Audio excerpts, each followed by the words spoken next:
샬롬. 오늘은 창세기 4장 5장에 걸쳐서 악인의 대표인 가인의 계보와 의인의 대표인 아벨, 셋의 계보를 대조해서 살펴보고 계시록에 나타나는 두 부류와 연관지어 살펴보겠습니다. 기도하겠습니다. 주님, 창세기 4장 5장과 계시록에 나오는 두 부류, 그리고 성경 전체에 일관적으로 대조되어 나타나는 두 부류의 사람들을 살펴보려 합니다. 우리가 어느 부류에 속해 있는지, 어디에 속해야 할지 분명해지는 시간이 되게 해주십시오. 성령께서 진리의 빛으로 비춰주셔서 우리 안에 있는 말씀과 다른 지식들이 낱낱이 드러나게 해주시고, 말씀을 깨닫는 것을 방해하는 모든 거짓된 정보와 지식들이 제거될 수 있게 도와주십시오. 오직 주님의 말씀만 믿고 주님의 말씀에만 반응할 수 있도록 말씀으로 채워주시고 분별의 능력을 주십시오. 오늘도 전하는 저나 듣는 영혼들에게 필요한 주님의 계시를 열어가시고 깊은 깨달음이 있게 해주실 것을 믿으며 예수와의 이름으로 기도합니다. 아멘. 가인의 이름은 획득하다, 사다라는 뜻입니다. 획득한다는 것의 속도감과 관계하여 창이라는 의미도 있습니다. 가인을 얻은 것에 대해서 하와에게 엄청난 육신의 기쁨이 있었을 것입니다. 하나님께서 첫사람을 지으시고 기뻐하셨던 것처럼 아담과 하와도 자신들을 닮은 첫 아들을 낳고 얼마나 기뻐했을지 상상이 됩니다. 저는 살면서 많은 아기들을 보았지만 제 뱃속에서 나온 갓 태어난 아기를 보았을 때 그 경이로움과 감격은 말로 다 표현할 수 없는 것이었습니다. 얼마나 작고 연약하고 사랑스럽고 신비롭던지 만지는 것도 조심스럽고 더럽혀질까 부러질까 어찌할 바를 모르고 넋을 놓고 바라보던 것이 생각납니다. 그런데 아담과 하와는 첫사람이고 성인으로 창조되었기 때문에 아기를 구경해 본 적도 없고 그들 생애 최초이자 인류 최초로 아들을 손에 얻은 것이니 얼마나 경이롭고 기뻤을까요? 아벨의 이름은 헤벨로, 공허함, 헛됨 등을 의미합니다. 성경 안에서 부모가 자녀에게 이름을 지을 때에는 당시 상황이나 소망을 반영하는 경우가 많고 하나님께서 이름을 지어주실 때는 후에 일어날 일에 대한 예언이 담깁니다.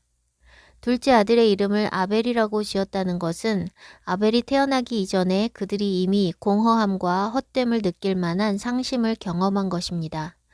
기쁨을 주었던 맏아들의 소행이 의롭지 못해 자식을 낳는 것도 헛되다고 느끼지 않았을까 하는 추측을 해봅니다.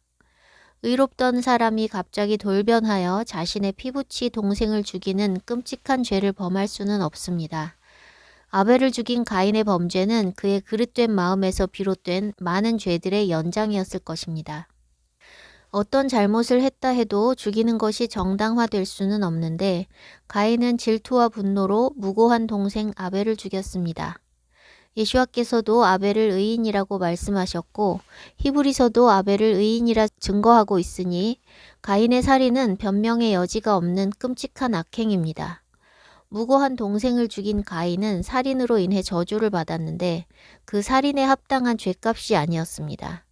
아직 죄를 짓기 전에 아담에게 율법과 같은 세세한 계명을 주실 필요는 없었을 것이나 아담이 선악과를 먹기 이전에 그에게는 이미 하나님께서 보시는 선과 악의 개념이 있었습니다. 하나님께서 사람을 창조하시고 나서 하나님께서 보시는 선과 악, 즉 하나님의 정의와 법에 대해 아담에게 가르치셨음은 의심할 여지 없이 분명합니다. 후대에 이스라엘에게 주신 계명들은 죄가 만연할 때이고 종되었던 자들에게 주신 법이기 때문에 이것저것 금하고 명하시는 매우 구체적인 계명들을 주셨지만 태초의 아담에게는 그런 세부적인 계명들이 아니라 해도 하나님의 정의와 법에 대한 지식이 있었습니다. 하나님의 정의는 태초부터 세말까지 동일합니다. 성경적으로 법과 정의는 같은 것입니다. 히브리어로 미슈파트는 정의, 공평, 법, 심판, 재판 등을 의미합니다. 이제 막 창조된 인류의 첫째 아들은 살인이 죄인 줄 모르거나 죗값을 치러야 한다는 것을 결코 모르지 않습니다. 하나님을 모르는 사람들에게도 선과 악에 대한 개념은 존재합니다. 인류가 번성하고 세대를 거듭한 뒤에는 하나님을 알지 못하는 세대가 생겼지만 그럼에도 하나님께서 사람 안에 양심을 주셨고 나라마다 법이 존재하기 때문에 선악의 개념은 늘 있어 왔습니다. 하물며 하나님과 소통하던 가인에게 하나님을 아는 지식이 없다거나 선악의 개념이 없을 수는 없습니다. 하나님을 알고 하나님께서 무엇을 선하게 보시고 무엇을 악하게 보시는지 알고 있는 가인이 동생을 죽일 수 있었던 것은 선악과를 먹은 결과입니다. 선악과를 직접 따먹은 것은 하와와 아담이고 가인은 에덴 동산에서 쫓겨난 뒤에 태어났으니 물리적으로 선악과를 먹는 행위는 있을 수 없었습니다. 그러나 선악과를 먹는 행위의 본질은 하나님의 말씀을 버리고 뱀의 말을 취하여 자신이 보기에 좋은 대로 행하기를 선택하는 것, 즉 자신이 하나님 되고 자신이 법이 되는 것이라는 것을 선악과 이야기에서 이미 나눴습니다. 아담이 선악과를 먹었기 때문에 가인이 범죄하는 것이 아니라 각 사람이 스스로 선악과를 따먹고 자기 보기에 옳은 대로 행하는 것이며 각 사람의 선택에 따라 각 사람이 보응을 받습니다. 하나님께서 가인의 제사를 받지 않으시자 가인이 분을 냈고 그가 범죄하지 않도록 하나님께서 미리 말씀하시고 명령하셨습니다. 죄가 너를 원하나 너는 죄를 다스릴지니라. 그런데 가인은 하나님의 말씀을 버리고 자신이 보기에 좋은 대로 행하여 아벨을 죽입니다. 이스라엘의 여정은 인류 역사와 구속사의 모형이라는 것을 죄와 저주라는 말씀에서 나누었는데 하나님 말씀을 버리고 뱀의 말을 취해 선악과를 따먹은 아담과 그 자손의 모습이 출애굽한 이스라엘 백성들의 삶에도 나타납니다. 여호수아를 따라 가나안 땅, 즉 옛 에덴 땅에 들어간 그들은 여호수아가 죽자 사사기 내내 자기 소견에 옳은 대로, 즉 자기 보기에 선한 대로 행하며 막장 드라마를 찍었습니다.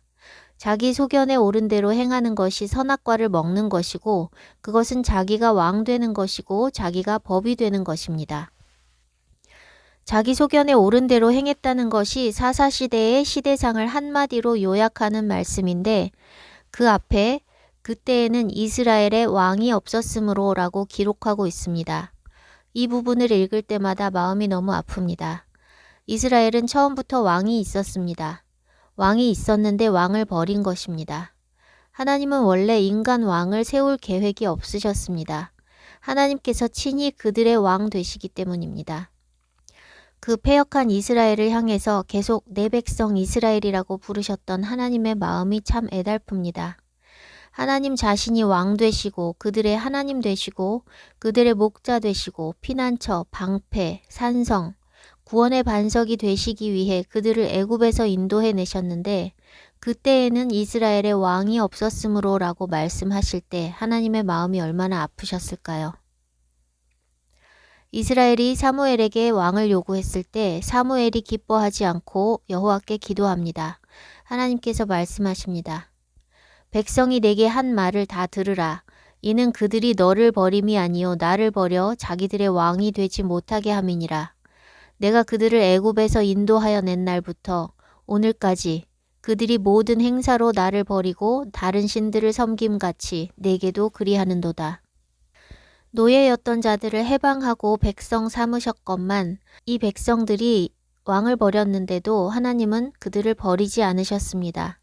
이렇게 끝까지 사랑하시는 하나님의 사랑을 발견할 때마다 눈물이 쏟아집니다. 아담도 마찬가지입니다. 아담은 땅을 다스리는 왕으로 세워졌지만 하나님은 아담의 왕이셨습니다. 하나님께서 아담과 그 후손, 온 인류의 왕이시고 하나님이신데 아담이 하나님의 말씀을 버리고 뱀의 말을 취한 것은 하나님을 왕 되시지 못하게 버린 것이고 왕을 갈아치운 것입니다. 그리고 그 아들 가인도 아버지와 어머니처럼 자기 보기에 좋은 대로 행하며 의로운 자기 동생을 죽입니다. 그러나 아버지가 범죄했다고 그 아들도 범죄할 수밖에 없는 것이 아니라는 것을 아벨을 통해 알 수 있습니다. 아담이 선악과를 먹어서 땅은 이미 저주 아래 놓였지만 아벨은 아담이나 가인과 같이 선악과를 먹고 육신을 따라 살지 않고 하나님의 법에 순종하여 의롭게 행했습니다. 전에 나눴듯이 각 사람은 자기 앞에 놓인 생명나무와 선악을 알게 하는 나무 중에서 선택하여 먹게 됩니다. 생명과 사망과 복과 화를 하나님께서 각 사람 앞에 두시는데 각 사람이 생명과 복을 선택하느냐, 사망과 화를 선택하느냐에 따라 그들의 길이 달라지고 종착역이 달라집니다. 선악과를 먹는 것은 하나님의 법, 하나님의 말씀을 버리고 육신의 소욕대로 행하는 것이고 하나님을 버려 왕 되시지 못하게 하는 것이고 내 법을 따라 행하며 내가 왕 되고자 하는 것입니다. 그런데 내 뜻대로 하는 것은 나를 왕 되게 하지 못합니다. 뱀이 하와에게 했던 말과 먹은 그들에게 일어난 일을 비교해 보십시오. 뱀은 하와에게 그 열매를 먹으면 신들같이 되어 선악을 알게 된다고 했습니다. 먹으면 신들과 같아진다는 것입니다. 그런데 그들이 신들처럼 됐습니까? 뱀의 종, 죄의 종이 되어 영이 죽고 멸망에 처하게 되었습니다. 뱀의 말은 겉과 속이 다른 매우 사악한 거짓말입니다. 내 뜻대로 하는 것이 나를 하나님 되고 왕 되게 하는 것이라는 뱀의 거짓에 속으면 안 됩니다. 하나님의 뜻을 버리는 순간 우리는 죄의 종이 됩니다. 하나님을 버려 왕 되시지 못하게 하면 자기가 왕이 되는 것이 아니라 사단의 종이 되는 것입니다. 그런데 우리는 태어날 때부터 우리 뜻대로 하고 살아왔습니다. 육신으로 한번 태어난 모든 사람은 하나님의 말씀, 하나님의 법대로 살지 않고 육신의 소욕대로 사니 죄의 종이고 뱀의 씨로 태어납니다. 하나님 말씀이라는 씨가 우리 마음에 뿌려져서 그 말씀을 믿고 받아들여 거듭나야만 그 후로부터 죄의 종, 뱀의 씨가 아니며 하나님의 자녀, 하나님의 백성이 되는 것입니다. 여러분은 거듭나셨습니까? 거듭났다는 말은 많이 듣지만 거듭나는 게 뭔지 알지 못하는 기독교인들이 대부분입니다. 제가 거듭남에 대해 여러 차례 나눴지만 거듭나야만 거듭나는 게 뭔지 알게 됩니다. 거듭나는 것은 육신으로 이해할 수 있는 것이 아닙니다. 니고데모가 사람들 몰래 예수님을 찾아갔을 때 예수님께서 거듭나는 것에 대해 말씀하셨는데 이스라엘의 선생이었던 니고데모는 알아듣지 못했습니다. 거듭나지 못했다면 하나님의 말씀을 가르치는 사람이라도 거듭남이 뭔지 알 수 없고 당연히 가르칠 수도 없습니다. 사과를 먹어보지 않은 사람이 어떻게 사과 맛을 설명하겠습니까? 누군가에게 들은 대로 앵무새처럼 흉내낼 수 있을 뿐입니다. 사과를 먹어본 사람이 사과 맛을 설명한들 먹어보지 않은 사람이 어떻게 그것을 이해하겠습니까? 먹어봐야만 아는 것입니다. 땅에 속한 것도 경험하지 않으면 알지 못하는데 하물며 하늘에 속한 것을 경험도 안 하고 어떻게 알겠습니까? 경험한 사람만 알 수 있고 증거할 수 있습니다. 경험한 사람만이 그것이 좋은지, 좋다면 얼마나 좋은지, 뭐가 좋은지 알 수 있고 증거할 수 있습니다. 그러나 아무리 좋다고 증거해도 그 증거를 받고 안 받고는 듣는 사람의 몫입니다. 사과가 정말 맛있으니 먹어보라고 권해도 본인이 먹기 싫으면 안 먹는 것입니다. 사람은 갓난아기 때부터 자유의지가 있습니다. 먹으라고 줘도 먹기 싫으면 그 작은 혀로 밀어내고 삼키지 않습니다. 거듭나는 것도 마찬가지입니다. 거듭나야만 영생이 있기 때문에 거듭남에 대해서 반복적으로 전해도 듣는 사람이 원하지 않으면 아무 소용이 없습니다. 하나님도 사단도 우리에게 그 어떤 것도 억지로 행할 수 없습니다. 사단이 하는 것은 속이고 유혹하고 회유하고 겁주는 것뿐입니다. 그리고 결정은 우리 스스로 우리의 자유의지로 합니다. 어떤 결정에 대한 대가나 보응은 다 우리 자신이 받습니다. 하나님도 우리에게 아무것도 억지로 행하시지 않습니다. 우리가 원하고 구할 때 행하십니다. 우리가 의식하지 못하는 가운데에도 하나님의 보호하심과 은혜는 계속되지만 우리 안에서 일어나는 모든 일은 우리 스스로의 원함과 선택에 따라 이루어집니다. 하나님 나라, 영생, 위의 것을 사모하면 땅의 것을 희생해야 하고 땅의 것을 사랑하면 하나님 나라, 영생, 위의 것은 나와 상관없는 것이 됩니다. 두 가지는 동시에 가질 수 없습니다. 천국에 대해 하시는 말씀을 주의 깊게 들어보십시오. 마태복음 13장 44절에서 45절.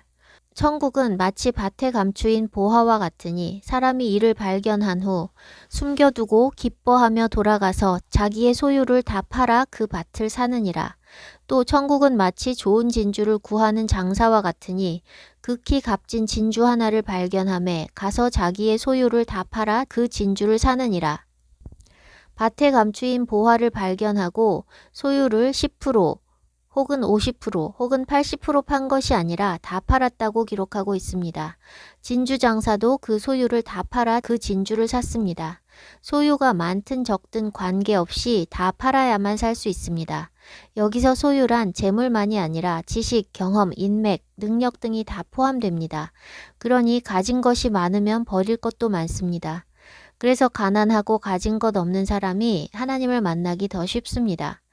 모든 것을 다 팔아야 살 수 있으니 그것이 얼마나 귀한지 알아보는 사람만 다 팔 수 있습니다. 귀해 보이긴 하지만 내 소유를 다 팔 정도까지는 아니라고 생각하면 내 소유가 더 귀하기 때문에 그 귀한 것 그냥 포기합니다. 내가 귀히 여기는 모든 것들보다 천국이 조금이라도 더 귀하다고 느껴야만 다 버리고 천국을 구하는 것입니다. 이 말씀을 듣고 있는 대부분의 성도들은 거듭나지 못했을 것입니다. 그러나 제가 나누는 말씀을 지속적으로 듣고 있는 성도들은 하나님 뜻대로 살기 원하는 마음이 있다는 것을 제가 압니다. 제가 나누는 말씀은 귀에 달콤한 것을 좋아하는 세상에 속한 사람들이 좋아하는 말씀이 아니기 때문에 세상에 속한 사람들은 지속적으로 듣기 힘듭니다. 그러나 지속적으로 듣든 한 번 듣고 다시는 안 듣든 제가 나누는 진리의 말씀이 그 마음속 어딘가에 저장되어 있다가 필요한 순간에 기억하여 돌이킬 수 있는 계기가 되기를 소망하며 말씀을 나눕니다. 언제까지 말씀을 나눌 수 있을지 알 수 없고 어쩌면 이것이 마지막이 될 수도 있습니다. 하나님께서 말씀하시면 즉각 순종해야 하기 때문에 말씀을 나누는 것도 여건이 허락된다고 계속 나누는 것은 아닙니다.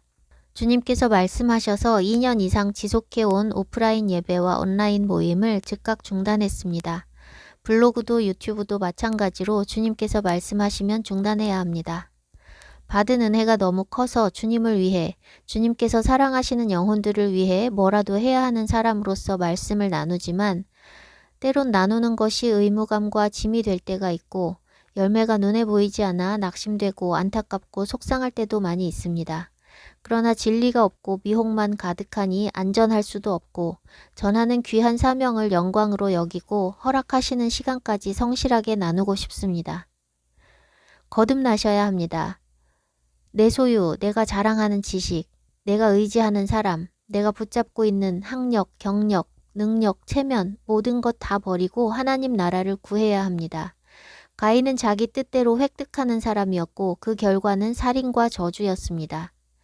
내 능력과 내 지식과 경험을 의지해서 살던 모든 인본과 자기의와 소유를 다 배설물로 여기고 하나님 나라를 구해야 합니다. 아벨처럼 죽임당해도 하나님 뜻대로 살아야 합니다. 의인은 그 죽음에도 소망이 있다고 말씀하셨습니다. 내가 가진 모든 것을 내려놓지 못하는 사람이 생명을 주께 드린다는 것은 있을 수 없습니다. 생명을 드려야 할 날이 얼마 남지 않았는데 이것저것 다 붙잡고 있다가 갑자기 순교할 수 없습니다. 기승전이 있어야 결이 있습니다. 기승전이 다 세상에 있는데 결만 천국이 될 수는 없습니다. 저는 이 마지막 때에 말씀의 씨앗을 뿌리는 역할을 할 뿐 거듭남은 전적으로 각자의 의지와 성령께 달려 있습니다. 사람들은 기승전 빼고 결만 원합니다. 기승전 없이 결은 있을 수 없습니다. 오늘날 기독교는 기승전을 다 뺐기 때문에 기승전과 관계없는 결을 만들어냈습니다. 하나님의 말씀을 다 버리고 천국만 원합니다. 율법을 다 폐하고 신약의 일부 말씀만 취합니다. 율법은 폐하고 예수님을 믿는다 합니다. 율법 없이 예수님을 믿는다는 것은 말이 되지 않습니다. 예수님께서 말씀하셨습니다. 모세를 믿었더라면 나를 믿었으리니 이는 그가 나에 대하여 증거하였음이라. 그러나 그의 글도 믿지 아니하거든 어찌 나를 믿겠느냐. 모세의 글, 즉 율법을 믿지 않고 버린 사람들은 예수님을 믿을 수 없다고 분명하게 말씀하고 계십니다. 그런데 오늘날 기독교인들은 예수님을 믿는다고 하면서 모세의 글은 다 폐기 처분했습니다. 그것은 모세의 글에 예언된 예수아를 폐기 처분하는 것입니다. 그리고 전혀 사실과 다른 예수아를 만들어내서 믿는 것입니다. 모세의 글만 폐했을까요? 많은 교회들은 계시록도 거의 설교하지 않습니다. 7 교회에 대해서나 가끔 설교할 뿐 마지막 때에 대한 계시는 건드리지도 않습니다. 모르기도 하지만 마지막 때라는 것도 인식하지 못하고 있기 때문입니다. 몰라도 마지막 때라는 것을 인식한다면 알기 위해 주님께 계시를 구할 것입니다. 반대로 어떤 사람들은 계시록만 얘기합니다. 그런데 기승전 없이 계시록만 얘기해서는 엉뚱한 결이 나올 수밖에 없습니다. 창세기와 계시록은 땅에서 인류가 시작되고 끝나기까지의 시간의 첫 장과 마지막 장입니다. 첫 장 없이 마지막 장만 읽고 자초지종과 원리를 파악할 수 있을까요? 처음부터 끝까지 다 중요합니다. 창세기 안에 매우 압축된 기승전결이 다 들어있고 창세기에서 신명기까지 5권 안에 좀 더 구체적인 기승전결이 다 들어있고 나머지 책들은 또 더 구체적인 기승전결을 이룹니다. 계시록은 전체적인 결에 해당하고 앞에 있었던 기승전결의 모형 안에서의 결을 줌인해서 보여주고 모형의 성취인 실제 결을 보여줍니다. 계시록과 마지막 때를 바르게 이해하기 위해서는 모든 말씀의 토대가 되는 모세오경을 바로 알아야 하고 먼저 창세기를 바로 알아야 합니다. 시작이 없이는 끝도 없기 때문입니다. 세상 끝의 모형이 창세기에 있습니다. 예수님께서 친히 인자의 때는 노아의 때와 같다고 하셨습니다. 우리는 지금 창세기 5장 노아까지 왔습니다. 다음 장에서 홍수 심판이 있습니다. 인자의 때를 바로 알기 위해 노아의 때를 살펴봐야 합니다. 또 하나의 세상 끝의 모형도 창세기에 있습니다. 롯의 때와 같다고 하셨습니다. 계시록에는 결말이 완전히 나뉘는 두 부류의 사람들, 즉 하나님의 인맞은 자들과 짐승의 표 받은 사람들이 나옵니다. 이 부류는 성경 여러 곳에 다른 표현으로도 나타납니다. 창세기 3장에서는 여자의 씨와 뱀의 씨로, 4, 5장에서는 셋의 계보와 가인의 계보로, 출애굽기에서는 이스라엘 백성과 애굽 백성으로, 그 외 여러 곳에서는 의인과 악인으로, 하나님의 자녀와 마귀의 자녀로, 알곡과 가라지로, 알곡과 쭉정이로, 신부와 음녀로, 아들과 종으로, 양과 염소로, 좋은 열매와 나쁜 열매로, 아브라함의 자손과 독사의 자식으로, 그 외에도 여러 가지 다양한 소재로 구원받을 백성과 심판받을 백성을 분류하시는 것을 볼 수 있습니다. 아담의 아들로부터 둘로 나뉘었습니다. 그리고 의인 셋의 아들들 중에서도 한 명 에노스, 에노스의 아들 중에서 게난, 게난의 아들 중에서 마할랄렐, 마할랄렐의 아들 중에 야렛, 야렛의 아들 중에 에녹이 의인으로서 영적인 장자, 믿음의 장자로 기록되어 다른 자손들과 구별되었습니다. 5장은 아담의 계보라는 말씀으로 시작되는데 이 아담의 계보에 육신의 장자인 가인의 이름이 없습니다. 의인 아벨을 대신하여 주신 셋의 후손들이 기록됩니다. 가인은 아담의 계보에서 제외되었습니다. 아담의 계보인데 시작은 하나님으로부터 시작됩니다. 하나님께서 친히 인간의 첫 아버지로서 그분 자신을 기록하신 것입니다. 그러니 이 책은 육신의 아담의 계보가 아니라 하나님의 자녀의 계보, 즉 구원받을 의인들의 이름이 기록된 생명책의 모형입니다. 에녹은 아담의 7대 손입니다. 7이라는 숫자는 완전함, 완성을 의미합니다. 우리는 아담의 7대 손 에녹에게서 의인의 완성본을 볼 수 있습니다. 히브리서 9장 27절 한 번 죽는 것은 사람에게 정해진 것이요 그 후에는 심판이 있으리니 모든 사람이 죽는 것이 아담의 범죄로 정해졌습니다. 하나님께서 육신의 죄를 정하셨기 때문입니다. 영이 다시 살 기회를 얻을 수 있도록 죄를 육신에 정하셨다는 것은 지난번 말씀에서 나눴습니다. 육신이 정죄를 받기 때문에 모든 사람이 한 번은 죽어야 하는 것입니다. 그런데 에녹이 죽지 않고 들림받았습니다. 무슨 의미일까요? 그는 정죄받을 것이 없었다는 것입니다.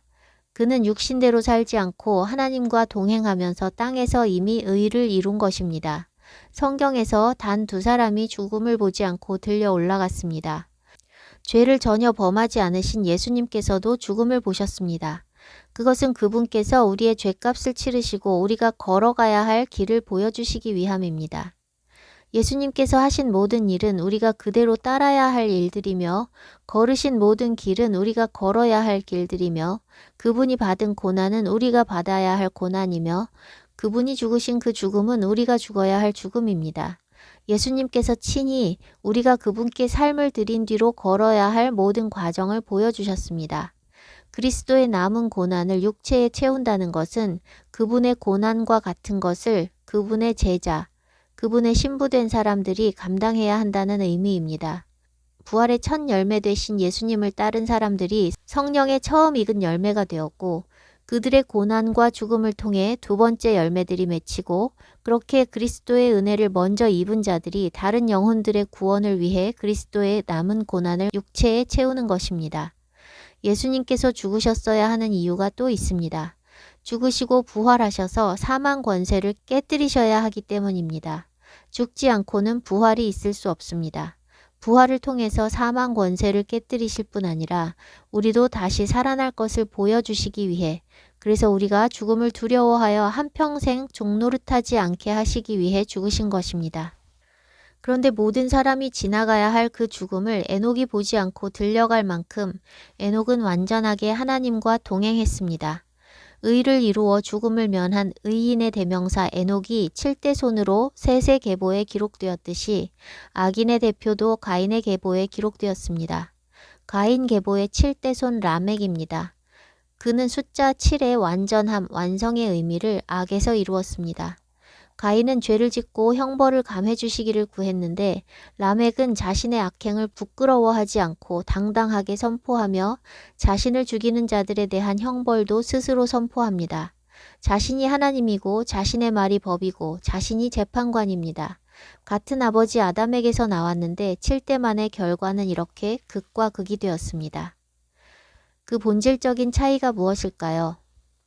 선악과를 먹고 그대로 살아가느냐, 선악과를 먹고 돌이켰느냐의 차이입니다. 돌이킨 자들은 자기 뜻에 따라 살지 않고 하나님의 뜻을 따라 살아갑니다. 하나님께서 보시기에 선한 대로, 하나님의 정의대로, 하나님의 말씀대로 삽니다. 내가 손해보더라도, 내가 고난을 받을지라도, 내가 죽임을 당할지라도 하나님의 법대로 살기로 결단하는 것이 돌이키는 것입니다. 이 세상은 아담 이래로 쭉 하나님의 말씀, 하나님의 법이 진리임을 믿어야만 말씀대로 살 수 있는 악한 세상이었습니다. 말씀대로 살기 쉬운 선한 세상이면 좋겠지만 말씀대로 살면 멸시받고 손해보고 박해당하고 죽임당하는 악한 세상이기 때문에 말씀을 믿지 않으면 그대로 살 수가 없습니다. 말씀대로 사는 사람들의 보응과 자기 뜻대로 사는 사람들의 보응이 어떠하다는 것을 하나님은 아담 이래 인류에게 계시해 주셨고 각 사람이 그 행위에 따라 심판받는다는 것을 믿는 사람들은 하나님 말씀대로 살기로 결단하고 돌이키는 것이고 그것을 믿지 않는 사람들은 살던 대로 사는 것입니다. 그렇게 돌이킬 때 거듭나는 것이며 거듭나서 믿음으로 사는 사람을 의인이라 부릅니다. 반면 선악과를 먹고 돌이키지 않은 사람들은 죽는 날까지 자기의 육신의 뜻대로 살다가 멸망하는 것입니다. 앞서 언급한 대로 돌이키지 않아 자기가 보기에 좋은 대로 행하는 사람들에게 선악의 개념이 없는 것은 아닙니다. 그들에게도 선이 무엇인지 악이 무엇인지 개념이 있습니다. 하나님의 법을 몰라도 양심의 법에 따라 많은 사람들이 공공의 선과 공공의 악에 대해 충분히 인지하고 있고 때론 그 법에 따르기도 합니다. 그런데 문제는 자신과 관계가 될 때는 그 공통적인 양심의 법, 사회법, 하나님의 법에 대한 지식이 무용지물이 되고 자신의 내면에 있는 그 법, 자신이 보기에 선한 기준에 따라 행하게 됩니다. 그것이 오늘 우리 정치계에 만연한 내로남불, 이중잣대입니다. 정치계는 연일 뉴스에 등장하니 드러난 것일 뿐 모든 사람들이 다 그렇습니다. 그것이 거듭나지 못한 육신의 사람들의 특징입니다. 라멕에게 있어서 라멕을 조금 다치게 한 사람은 죽어 마땅합니다. 반면 라멕을 죽이는 자는 벌이 77배라고 말합니다. 아버지는 7배였고 하나님께서 정해주신 것인데 라멕은 자신이 하나님 되어 77배를 선포합니다. 우리는 라멕을 보면서 악한 인간이라고 말하지만 사실은 우리 자신도 똑같은 인간입니다. 라멕과 라멕이 죽인 자가 다 나와 상관없는 남일 때는 공정한 기준으로 라멕을 악인이라고 말하기 쉽습니다. 그런데 라멕이 내 가족이라면 라멕을 악인이라 생각하기보다 변호할 사람들이 허다합니다. 라멕처럼 자신에게 조금 피해를 준 사람을 비방하고 마음으로 죽이는 일도 다반사입니다.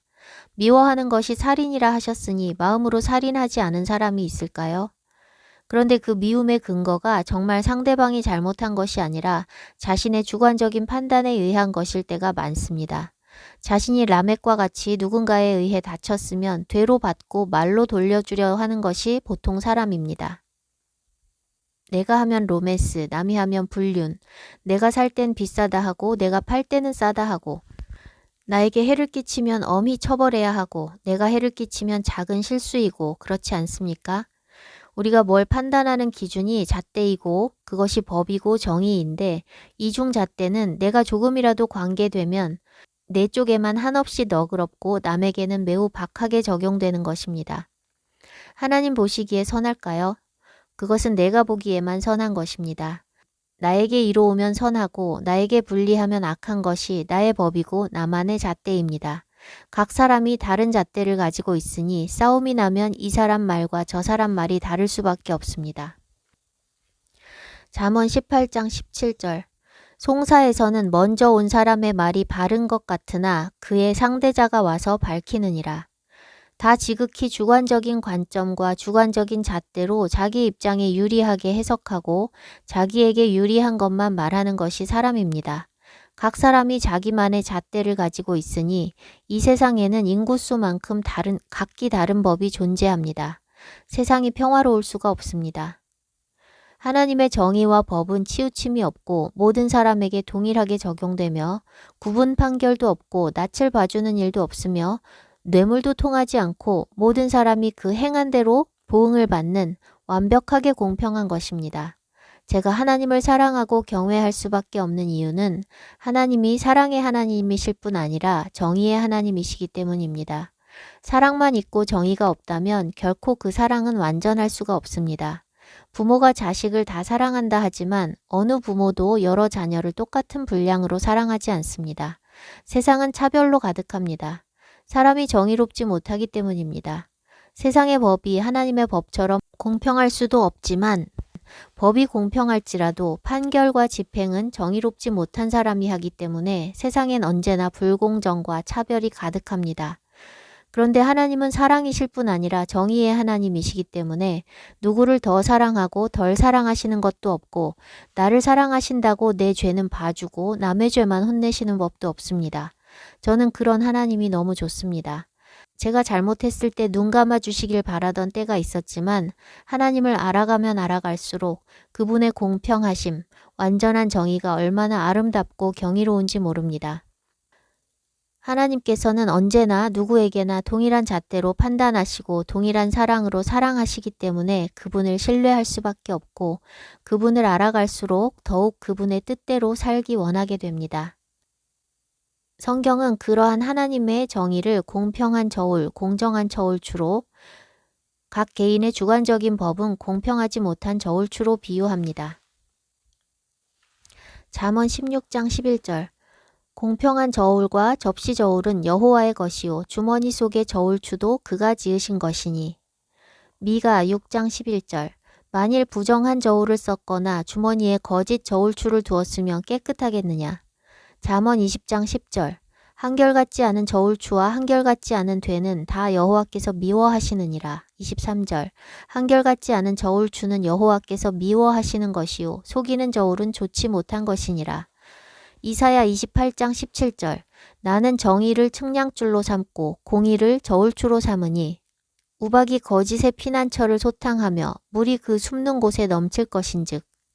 신명기 25장 15절 오직 온전하고 공정한 저울추를 두며 온전하고 공정한 되를 둘 것이라. 그리하면 내 하나님 여호와께서 내게 주시는 땅에서 내 날이 길리라. 세상이 평화롭기 위해서는 법이 하나여야 하고 공정해야 합니다. 그리고 법을 집행하고 판결하는 자가 공정해야 합니다. 그런데 각 사람 안에 존재하는 수많은 법에 따라 각자 보기에 좋은 대로 악을 행하기 때문에 세상 법은 점점 더 복잡해지고 많아집니다. 통치자, 권세자들은 자기의 이익을 위해 입맛대로 법을 바꾸고 집행과 판결도 굽게 합니다. 거듭나지 못하고 육신에 속한 사람들이 가득한 이 세상에 과연 샬롬이 있을 수 있는지 생각해 보십시오. 의인이 없으니 하나도 없다 하셨습니다. 사람의 타락한 본성으로는 아무도 의를 행할 수 없습니다. 하나님 말씀을 절대적인 법으로 삼지 않는 사람들이 사는 세상은 죄악이 만연하고 불법과 횡포가 난무할 수밖에 없습니다. 자신의 부귀영화를 위해 권세를 잡으려는 자들이 가득합니다. 좋은 동기로 시작을 했어도 권세를 손에 쥐면 부패하고 타락한 본성이 드러납니다. 인간의 본성이 다 그렇습니다. 그러니 우리가 바랄 것은 땅의 회복이 아니라 구속입니다. 이 타락한 세상이 끝나고 메시아께서 통치하시는 세상이 속히 오기를 고대하며 죄의 길에서 돌이켜 하나님의 법을 나의 법으로, 하나님을 나의 왕으로 삼고 살아야 합니다. 그것이 구원의 길입니다. 가인의 자손과 셋의 자손이 한 세상에서 살고 있을 때 괴로운 것은 셋의 자손입니다. 육신에 속한 가인의 자손은 자기가 보기에 좋은 대로 행하고 원하는 것을 수단과 방법을 가리지 않고 획득하며 살지만 경건한 셋의 자손은 육신의 소욕을 죽이고 하나님의 법을 따르니 손해보고 피해를 당하고 조롱당하고 핍박당해도 묵묵히 주의 판결을 기다리며 고통을 받아들이며 살아야 하기 때문입니다. 셋의 아들 에노스 때에 사람들이 비로소 여호와의 이름을 불렀더라 라고 말씀합니다. 에노스는 히브리어로 에노쉬인데 사람, 인류라는 뜻입니다. 에노쉬는 아나쉬라는 동사에서 나왔습니다. 아나쉬는 연약하다, 우울하다, 절박하다, 치료할 수 없는, 비참한, 병든 등을 의미하는 매우 절망적인 상태를 뜻하는 동사입니다. 아담도 사람이고 에노쉬도 사람인데 아담은 흙을 뜻하는 아다마에서 나온 것으로 아담의 재료가 흙이라는 것을 나타내는 이름이고 아나쉬는 구원을 필요로 하는 인간의 절박한 상태를 의미하는 이름입니다. 사람이 흙일 뿐이라는 것을 그제서야 사람들이 깨달은 것 같습니다. 그때 사람들이 여호와를 부르게 된 것은 무력함과 절박함을 느끼게 되었기 때문입니다. 사람은 자신이 연약하고 치유 불가한 존재라는 것을 인식할 때, 절대자의 구원을 필요로 할 때 하나님을 찾게 됩니다.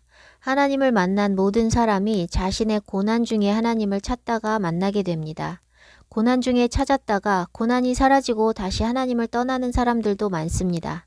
참으로 안타깝게도 인간은 한계에 직면하지 않고서는 하나님께로 돌이키지 않습니다.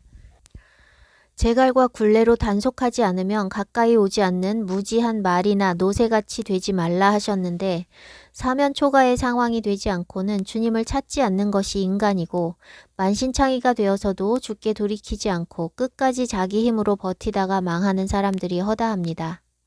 기회가 있는 동안 돌이켜 의인의 계보, 생명책에 기록되시길 바랍니다. 4, 5장에 대조된 가인의 계보와 셋의 계보처럼 계시록에서는 하나님의 인맞은 자들과 짐승의 표를 받은 자들로 나뉩니다. 셋의 계보와 가인의 계보는 단순히 족보가 다른 것이 아니라 영원한 생명과 둘째 사망, 영생과 영벌, 양과 염소로 나뉘는 것입니다. 이제부터 그 두 부류를 계시록 말씀을 중심으로 나누려고 합니다. 전에 짐승의 표에 대해 길게 나눴던 말씀이 있고 논란과 질문들이 있어서 한 번 더 나눴는데 지금 또 짐승의 표와 관련된 질문이 있어서 한 번 더 부연하려고 합니다. 전에 나눈 말씀을 안 들으신 분도 계실 것이고 전체적으로 이야기해야 이해가 되기 때문에 전에 나눴던 것과 함께 더 부연하려고 합니다. 짐승의 표에 대한 말씀이 누군가에게는 아주 절박한 문제일 수도 있고 누군가에게는 매우 생소한 이야기일 수도 있고 각자 믿음의 상태에 따라 다르지만 모두가 바르게 알아야 바르게 준비될 수 있다는 것에는 의심할 여지가 없습니다. 제가 아무리 성경을 근거로 설명을 해도 고정관념을 가진 사람들에게는 결코 쉽게 받아들여지지 않을 것입니다. 고정관념의 프레임을 깨뜨리고 성경대로 믿으시기 바랍니다. 자기의 생각이 굳어져 있을지라도 겸손한 마음으로 성령의 깨우치심을 구하며 들으시면 분명히 성경적으로 깨닫는 은혜가 있을 것을 믿습니다. 계시록 14장 9절에서 11절 또 다른 천사 곧 셋째가 그 뒤를 따라 큰 음성으로 이르되 만일 누구든지 짐승과 그의 우상에게 경배하고 이마에나 손에 표를 받으면 그도 하나님의 진노의 포도주를 마시리니 그 진노의 잔에 섞인 것이 없이 부은 포도주라. 거룩한 천사들 앞과 어린 양 앞에서 불과 유황으로 고난을 받으리니 그 고난의 연기가 세세토록 올라가리로다. 짐승과 그의 우상에게 경배하고 그의 이름표를 받는 자는 누구든지 밤낮 쉼을 얻지 못하리라 하더라. 짐승과 그의 우상에게 경배하고 이마에나 손에 표를 받으면 불과 유황으로 고난을 받게 된다고 말씀하십니다. 그런데 제가 짐승의 표를 받아도 돌이키면 산다고 말했던 것이 많은 사람들에게 걸림이 되었습니다. 여기 분명히 짐승에게 경배하고 표를 받으면 진노의 포도주를 받게 된다고 했는데 당신은 왜 구원받을 수 있다고 말하느냐는 것이 일부 사람들의 주장입니다. 사실 일부가 아니라 짐승의 표에 집착하는 대부분의 사람들이 그렇습니다. 말씀에 그렇게 써 있는데 왜 다른 말을 하냐는 것입니다. 말씀 그대로 믿는 것 너무 좋습니다. 저는 말씀 그대로 믿으라고 외치고 전해온 사람이고 지금도 마찬가지입니다. 이 말씀에 대해서도 마찬가지입니다. 하나님께서 그렇게 말씀하셨으면 그런 것입니다. 저는 짐승의 표를 받은 사람이 구원받을 수 있다고 말하는 것이 아니라 그들이 돌이키면 구원받을 수 있다고 말하는 것입니다. 짐승의 표를 받으라거나 받아도 된다거나 하는 의미가 전혀 아닙니다. 짐승의 표를 받으면 영벌에 처해진다는 그 말씀을 부정한 적이 없습니다. 문제가 되는 것은 그들은 짐승의 표를 받으면 더 이상 돌이킬 수 없다는 것이고 저는 받았어도 돌이킬 수 있다는 것입니다. 이 말씀에는 다시는 돌이킬 수 없다라는 부연도 없고 돌이키면 산다라는 부연도 없습니다. 그저 짐승의 표를 받으면 어떻게 된다는 결과에 대한 말씀만 있을 뿐입니다. 그렇다면 돌이킬 수 있는 것인지 없는 것인지 그 근거를 성경에서 찾아야 합니다. 백신을 맞으면 어떻게 된다더라 하는 말을 듣고 수많은 사람들이 백신을 맞으면 구원이 없다고 말했었고 자유의지를 상실한다고 말했었습니다. 그런데 백신을 맞고 나서 자유의지를 상실하기는커녕 오히려 정신 차리고 하나님을 찾기 시작한 사람들이 적지 않았습니다. 백신은 그렇다 쳐도 마지막 최종 짐승의 표를 받으면 마인드 컨트롤되어 자유의지가 상실될 것이고 다시는 돌이킬 수 없게 된다고 말합니다. 한두 사람이 아니라 수많은 사람들이 다 그렇게 속고 있습니다. 그런 근거가 성경에 있다면 그대로 믿어야 합니다. 그런데 성경에 마인드 컨트롤이 된다거나 자유의지를 상실한다는 근거가 될 말씀이 없는데 악한 권세가 진행하고 있는 일들을 듣고 그대로 믿는 것은 정말 위험합니다. 사단이 하는 거짓말은 언제나 진짜 같은 거짓이고 진짜에 가짜를 섞은 거짓이라는 것을 기억해야 합니다. 훤히 보이는 거짓이 아니라 속아 넘어가기 쉬운 진짜 같은 거짓입니다. 사단이 계획하고 진행하고 있는 모든 일이 겉으로 보면 다 그대로 이루어지는 것 같아도 결코 그렇지 않습니다. 태초에 하와를 속였던 뱀의 말을 오늘날에 거듭나지 못한 기독교인들은 이해하지 못합니다. 너희가 결코 죽지 아니하리라 했는데 그들의 육신은 정말 죽지 않았으니 거듭나지 않은 사람들이 보기엔 뱀의 말이 틀리지 않은 것입니다. 그러나 뱀의 말과 달리 하나님의 말씀처럼 그들은 먹은 그날 죽었습니다. 그들의 영이 그날로 사망했습니다. 왜 영원한 형벌이 둘째 사망인지 아십니까? 첫째 사망은 이미 모든 사람에게 임했기 때문입니다. 육신의 죽음이 첫째 사망이 아닙니다. 그건 자는 것이라고 성경이 말하고 있습니다. 첫째 사망도 둘째 사망도 하나님과의 단절입니다. 우리가 우리 뜻대로 사는 동안 우리의 영은 죽어 있는 것으로 첫째 사망 중에 있는 것입니다. 사는 동안 영으로 거듭난 사람은 둘째 사망에 처해지지 않는 것이고 거듭남이 없었다면 첫째 사망에서 둘째 사망, 즉 영원히 하나님과 단절되는 영벌로 자연스럽게 이어지는 것입니다. 뱀은 그 열매를 먹으면 너희가 신들과 같이 되어 선악을 알게 되리라 했는데 정말 그 말처럼 모든 사람이 다 신들같이 되어 스스로 선악을 안다고 생각합니다. 모든 사람이 다 얼마나 잘났는지 모릅니다. 다 자기가 맞습니다. 노인에서 아이에 이르기까지 다 자기 생각이 옳습니다. 그게 자기가 신처럼 된 것이고 선악을 안다고 생각하는 것입니다. 그런데 실제로 각 사람이 아는 것이 맞습니까? 잠언 14장 12절, 16장 25절. 어떤 길은 사람이 보기에 바르나 필경은 사망의 길이니라. 사람이 보기엔 분명히 바른 길인데 그 끝은 사망의 길이라는 것입니다. 사람이 보기에 바른 것이 아닌 정도가 아니라 사망으로 가는 길이기 때문에 자신이 선악을 안다고 자부하다가 멸망하는 것입니다. 또 뱀의 말처럼 신들과 같이 되었습니까? 신처럼 되려 하고 신인 줄 착각하지만 실상은 죄의 종, 사단의 종이 되었습니다. 그러나 종으로 살면서도 여전히 자신이 왕인 줄로 알고 살아가는 것이 어리석은 사람의 모습입니다. 이렇게 사단의 거짓은 귀에 달콤하나 속은 사망입니다. 세상이 쏟아내는 정보들을 무분별하게 취하는 것은 자신을 멸망으로 이끌 뿐입니다. 해보고 뜨거운 맛을 봐야만 돌이키는 것이 어리석은 인간인지라 우리는 남들의 전철을 그대로 밟고 시행착오를 똑같이 반복합니다. 아담과 하와가 선악과를 먹고 죄의 저주 아래 놓여 고통당한 것처럼 우리 모든 사람이 범죄하여 그 저주를 겪어보고서야 이 길이 사망의 길인 줄 압니다. 그런데 안타깝게도 저주 아래 놓여 고통을 당하면서도 이 사망의 길이 전부인 줄 알고 돌이키지 못하고 여전히 사단에게 속아 세상 정보를 진리로 믿고 세상을 쫓아가는 사람들이 너무 많아 안타깝습니다. 제가 예수 그리스도의 이름으로 간곡히 권면합니다. 세상의 정보, 과학기술, 의학, 건강정보 등 정보의 홍수를 이루는 이 시대에 사단의 씨를 받는 것을 멈추고 하나님의 씨, 하나님의 말씀을 받으십시오. 시간 가는 줄 모르고 드라마, 영화, 음악, 온갖 종류의 정보성 동영상과 불쑥불쑥 튀어나오는 광고들을 보는 동안 그 안에 심겨진 사악한 메시지들이 우리 영에 필터링 없이 저장되어 그것을 진리로 믿게 합니다. 이미 들어온 정보와 지식들을 다 버리고 무엇이든 하나님의 말씀으로 검증해 본 뒤에 취하십시오. 하나님의 말씀에 대한 지식이 없어서 분별할 능력이 없습니까? 그럼 일단 다 버리고 분별할 수 있을 때 분별하여 새로 취하시면 됩니다. 악한 권세가 그들의 기술로서 짐승의 표 받은 사람들의 뇌를 통제하여 자유의지가 사라진다는 것도 그들의 말이고 자유의지가 사라지니 회개할 수 없다는 것도 그들의 말입니다. 성경에서 근거를 찾을 수 없는 말을 함부로 믿으면 자신의 영혼과 남의 영혼을 멸망에 이르게 할 수 있습니다.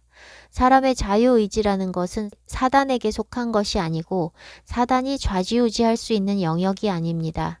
하나님께서도 사람의 자유의지를 존중하셔서 사람에게 강요하거나 사람의 의사에 반하여 강압적으로 일하시는 분이 아닙니다.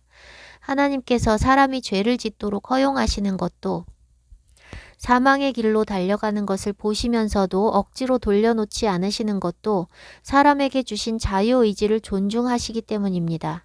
또한 사단이 속이고 유혹하고 회유하고 겁주는 것도 사람의 자유의지를 침범할 수 없기 때문입니다. 그런데 악한 권세가 어떻게 사람의 자유의지를 제멋대로 박탈하고 조종할 수 있을까요? 하나님도 침범하지 않으시는 사람에게 주신 자유의지를 사단이 조종할 수 있도록 하나님이 허용하실까요? 자유의지가 없는 인간은 더 이상 인간이라 할 수 없습니다. 하나님께서 욥을 사단의 시험에 맡기셨을 때에도 생명은 건드리지 못하도록 하셨습니다. 생명의 주권이 주님께 있기 때문입니다. 자유의지가 없다면 그건 살아있어도 살아있다 할 수 없는 인간으로서 아무 의미도 없는 존재입니다. 생명은 건드리지 못하게 하시는 하나님께서 생명과 직결된 것, 사람에게 사람으로서의 의미를 부여하는 자유의지를 사단에게 맡겨버리신다는 것은 있을 수 없는 일입니다. 이런 설명은 제가 하나님의 말씀을 알고 하나님을 알고 하나님의 정의와 공의와 그분의 성품을 알기 때문에 성경에서 일관적으로 가르치는 것들을 기반으로 하여 나누는 것입니다. 그러나 이런 성경적인 사고는 말씀을 그대로 믿고 말씀을 알아야 가능한 것입니다. 이제부터 나눌 것은 짐승의 표를 받은 뒤에도 돌이킬 수 있다고 말할 수 있는 성경적 근거들입니다. 하나님의 모든 명령은 선포되는 즉시 법이 되며 효력이 발생합니다. 율법의 모든 말씀이 그렇습니다. 그럼에도 불구하고 돌이킬 기회는 창세 이래로 계속 주어졌습니다. 계시록의 이 말씀에 다시는 돌이킬 수 없다고 못 박지 않으셨다면 다른 모든 명령들과 다르게 돌이킬 기회가 없다고 봐야 할 하등의 이유가 없습니다. 명령은 명령의 문장만으로 충분합니다. 돌이킬 수 있다는 부연 설명은 필요치 않습니다. 하나님께서 범죄한 이스라엘에게 계속해서 돌이키라고 선포하셨던 것은 무엇을 의미합니까? 범죄하면 즉각 심판하시거나 심판을 확정 지으신 것이 아니라 돌이킬 기회를 주셨다는 것입니다. 심지어 심판을 확정하시고도 돌이키면 용서해 주셨습니다. 아담에서 10대의 노아까지의 사람들이 8,900년을 살았던 이유도 죄의 저주로 고통받으며 돌이키게 하시기 위함입니다. 이스라엘과 유다의 악한 왕들의 반복되는 범죄에 대해서도 그러셨고 니느웨를 향해서도 그렇게 돌이켜 주셨습니다. 제가 일일이 다 읽지는 않겠습니다. 모든 죄에는 형벌이 예정되어 있습니다. 형벌이 따로 기록된 명령들도 있지만 그렇지 않아도 모든 죄의 삭은 사망이니 굳이 따로 기록하지 않았어도 영원한 형벌이 예정되어 있습니다.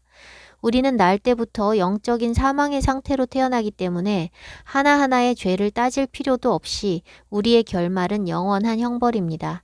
그래서 돌이킴이 필요한 것이고 하나님께서 선지자들을 통해서 돌이켜 살라고 무수히 선포하신 것입니다. 돌이키면 산다는 것은 성경에 일관된 외침입니다.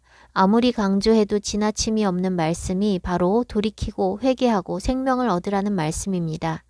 멸망을 향해 달려가는 백성들을 향해 그것보다 더 중요한 말씀이 있을까요?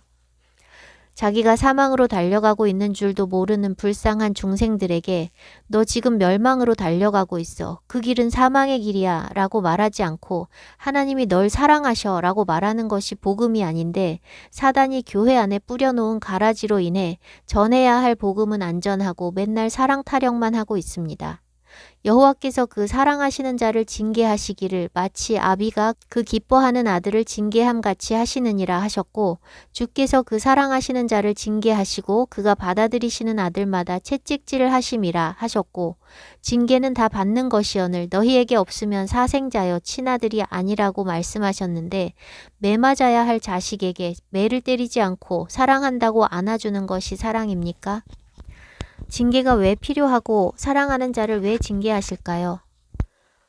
영원한 형벌, 취소할 수 없는 형벌에 처하지 않도록 돌이키게 하시기 위함입니다.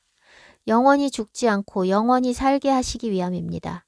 하나님께서 돌이킬 기회를 주시지 않는 경우는 범죄 후 바로 죽이시는 경우입니다. 살려두셨다면 돌이키게 하시기 위함입니다. 제가 40대 때 40대 친구에게서 들었던 질문입니다.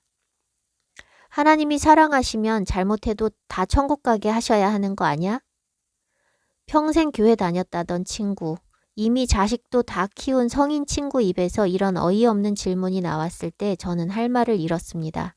자식을 키우는 어미가 자식이 잘못했어도 아이고 잘했네 내 새끼 내 아들이 최고야 하면서 망하게 하는 것이 사랑이라고 생각하는 것입니다.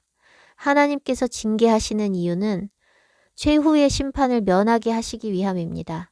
그러니 하나님께서 주신 모든 명령들을 우리가 어기고 또 어기고도 죽지 않고 평생을 죄짓고 지금까지 살아왔다는 것 자체가 하나님께서 돌이킬 기회를 계속해서 주고 계시다는 것을 의미하고 우리의 자유의지를 존중하신다는 것을 의미합니다. 어떤 사람은 자살 시도를 해도 살아나고 어떤 사람은 그대로 죽습니다. 생명의 연한이 하나님께 있으니 자살 시도를 해도 살아난 사람은 돌이키도록 더 기회를 주시는 것이고 죽게 두신 사람은 더 기회를 주시지 않는 것입니다. 하나님께서는 우리가 복종하도록 우리의 자유의지를 조종하지도 않으시고 우리가 범죄한다고 즉각 영원한 심판을 확정짓지도 않으시고 이미 예정된 심판에서 돌이킬 수 있도록 계속 부르고 계시는 것입니다. 따라서 계시록 14장 짐승의 표 받은 사람들에 대해서 돌이키면 산다는 말씀을 추가하시지 않았어도 모든 말씀들처럼 돌이키면 사는 것입니다. 다른 모든 말씀들에 대해서는 돌이키면 산다는 것이 암묵적으로 일관적으로 흐르고 있는데 이 말씀만 그렇지 않다면 오히려 다시는 돌이킬 수 없다는 것을 명시적으로 여기에 말씀하셨어야 합니다. 모든 명령이 다 중요하고 다 지켜야 하니 어떤 법이든 어기면 다 사망인 것은 마찬가지지만 즉각적인 심판을 명하셔서 돌이킬 기회를 주시지 않은 몇 가지 경우를 살펴보겠습니다. 출애굽기 31장 13절에서 15절 너는 이스라엘 자손에게 말하여 이르기를 너희는 나의 안식일을 지키라. 이는 나와 너희 사이에 너희 대대의 표징이니 나는 너희를 거룩하게 하는 여호와인 줄 너희가 알게 함이라. 너희는 안식일을 지킬지니 이는 너희에게 거룩한 날이 됨이니라. 그날을 더럽히는 자는 모두 죽일지며 그날에 일하는 자는 모두 그 백성 중에서 그 생명이 끊어지리라. 엿새 동안은 일할 것이나 일곱째 날은 큰 안식일이니 여호와께 거룩한 것이라. 안식일에 일하는 자는 누구든지 반드시 죽일지니라. 안식일을 더럽히는 자는 모두 죽어야 했고 그 백성 중에서 끊어진다 말씀하셨습니다. 매우 두려운 말씀입니다. 이스라엘에서 끊어지는 것은 구원에서 탈락되는 것을 의미하는데 이들을 죽이라고 말씀하시니 이들은 다시 돌이킬 기회가 없이 영원한 형벌이 확정된 것입니다. 안식일을 지키지 않는 자에게 다시 돌이킬 수 없는 심판을 정하신 것입니다. 이 말씀을 문자 그대로 믿으십니까? 계시록 14장 말씀만 문자 그대로 믿지 말고 모든 말씀을 문자 그대로 믿어야 합니다. 이렇게 중대한 범죄는 특수하게 돌이킬 기회가 없다는 것을 명시하고 있습니다.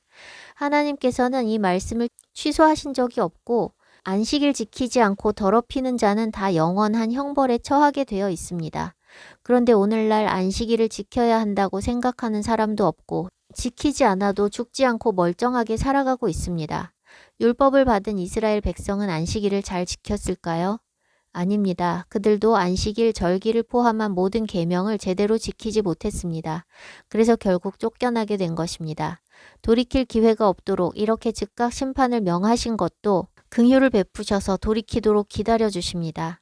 왜 사람들이 하나님의 말씀을 우습게 여길까요? 죄의 삭은 사망이라는 것을 분명하게 말씀하셨는데 왜 두려워하지 않을까요?